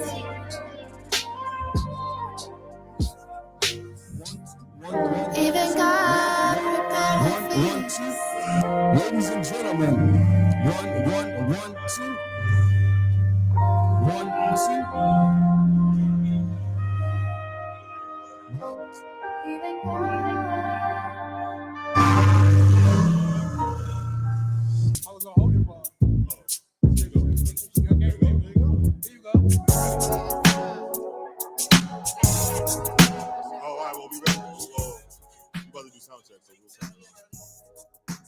They coming crazy. That fast?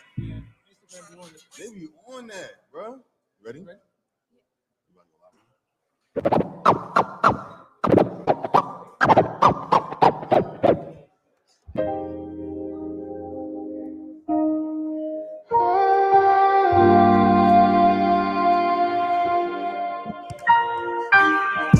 Let's take a walk down Times Square when no one cares.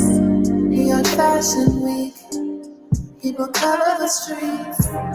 Models starving themselves. We stare as they're getting weak.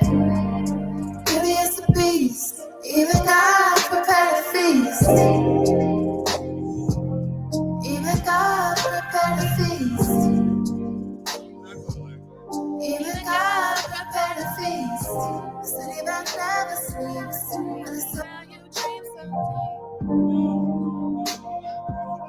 We're all just trying to get on our feet.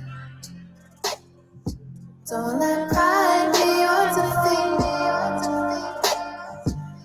Even God prepared a feast. Even God prepared a feast. Even God prepared a feast. Broadway playing midday. We'll have you feeling like the city's your runway. Each step you take is the path you pave. Don't become an industry slave. Don't misbehave. Stay a certain shape. Present yourself soft. Don't let them throw you off. Take your secrets to the grave. Always be brave. The city that never sleeps. When I saw you dream so deep, let you walk by, man, back into it. We're all just trying to get on our feet. Don't let pride be your defeat. Even God is a beast. Check.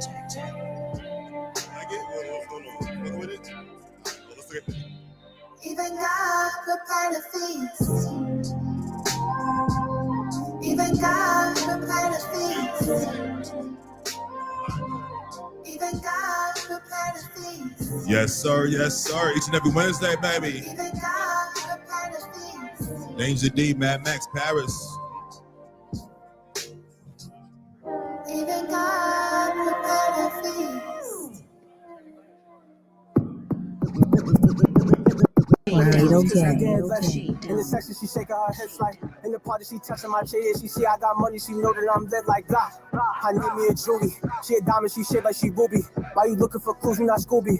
In the party, I need me a drop. Walk on the spot. If I see Judy, I'm shooting my shot. Judy in the corner, she fuck with my bot. Pass it off the bro, now she making it drop. In the party like it's getting hot. Judy drive the boat like a shot of clock. I said, bro, a lot of Judy's in here. Judy in the bun, I think she the one. Doing bad, make a movie in here. Judy think I'm cute, she asks where I'm from. Can't stay her booty in the air. Had to get a number, try and have some fun. With the Judy's, cause we get lit. In the section, she shaking her hips like. In the party, she touching my chair. She see I got money, she know that I'm lit like God. I need me a Judy. She a diamond, she shaped like she Ruby. Why you looking for clues? You not Scooby. In the party, I need me a Judy. Say goodbye, she with us. In the party, no love, it's just us. Like, why you hope she keep shaking her butt? She a Judy, she making it jump like. I got millions to make. DJ Epidemic. Tornado gang.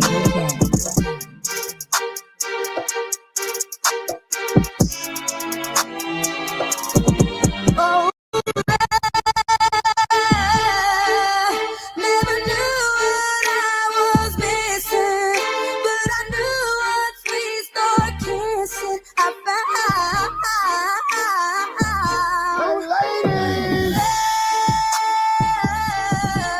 Never knew what I was missing.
Oh, there you go.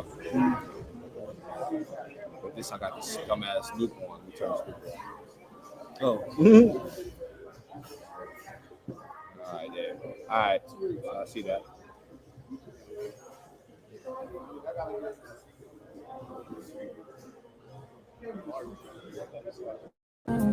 If I didn't love you, babe, what would I do?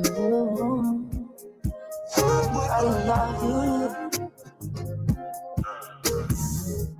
want to want to give you more. I could put you in a chain around, right around town, what you care about. I know you like it when I tell you what you want. You can say what you tell me some more. I can tell your friends what you want. You need to go slow. Move to go faster, I need a better. Slide, you know what that means. Come here, come quickly. I'll be nice things. Slide, another man trying to get in the bed. So I'ma get so dead. I know it's on me, but I know I didn't love you, babe. But I know I didn't love you, babe. But I love you.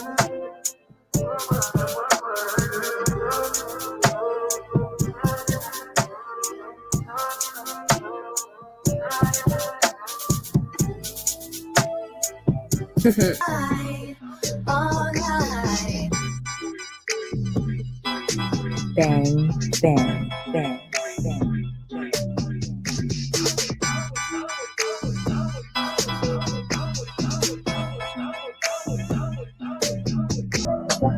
Vibing out tonight, new music Wednesdays. We are inside the penthouse. We live on that TikTok. Shout out to everybody rocking out with us right now. You already know the vibes. You already know the vibes.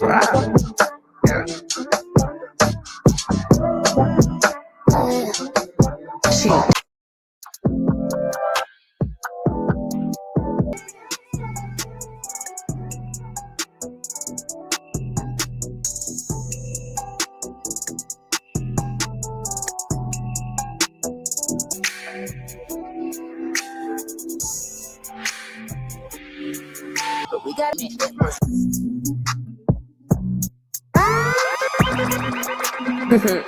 DJ Epidemic.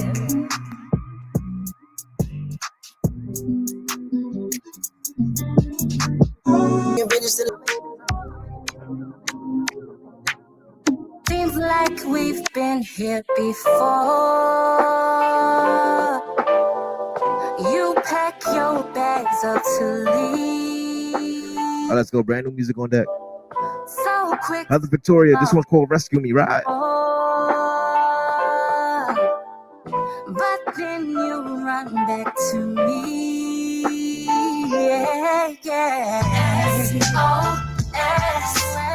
Can't escape this love. I know it's bad for me. I know it's bad for me. SOS. Sending out a signal. Won't you rescue me? Somebody rescue me. So much advice I've ignored. I know this ain't what you need.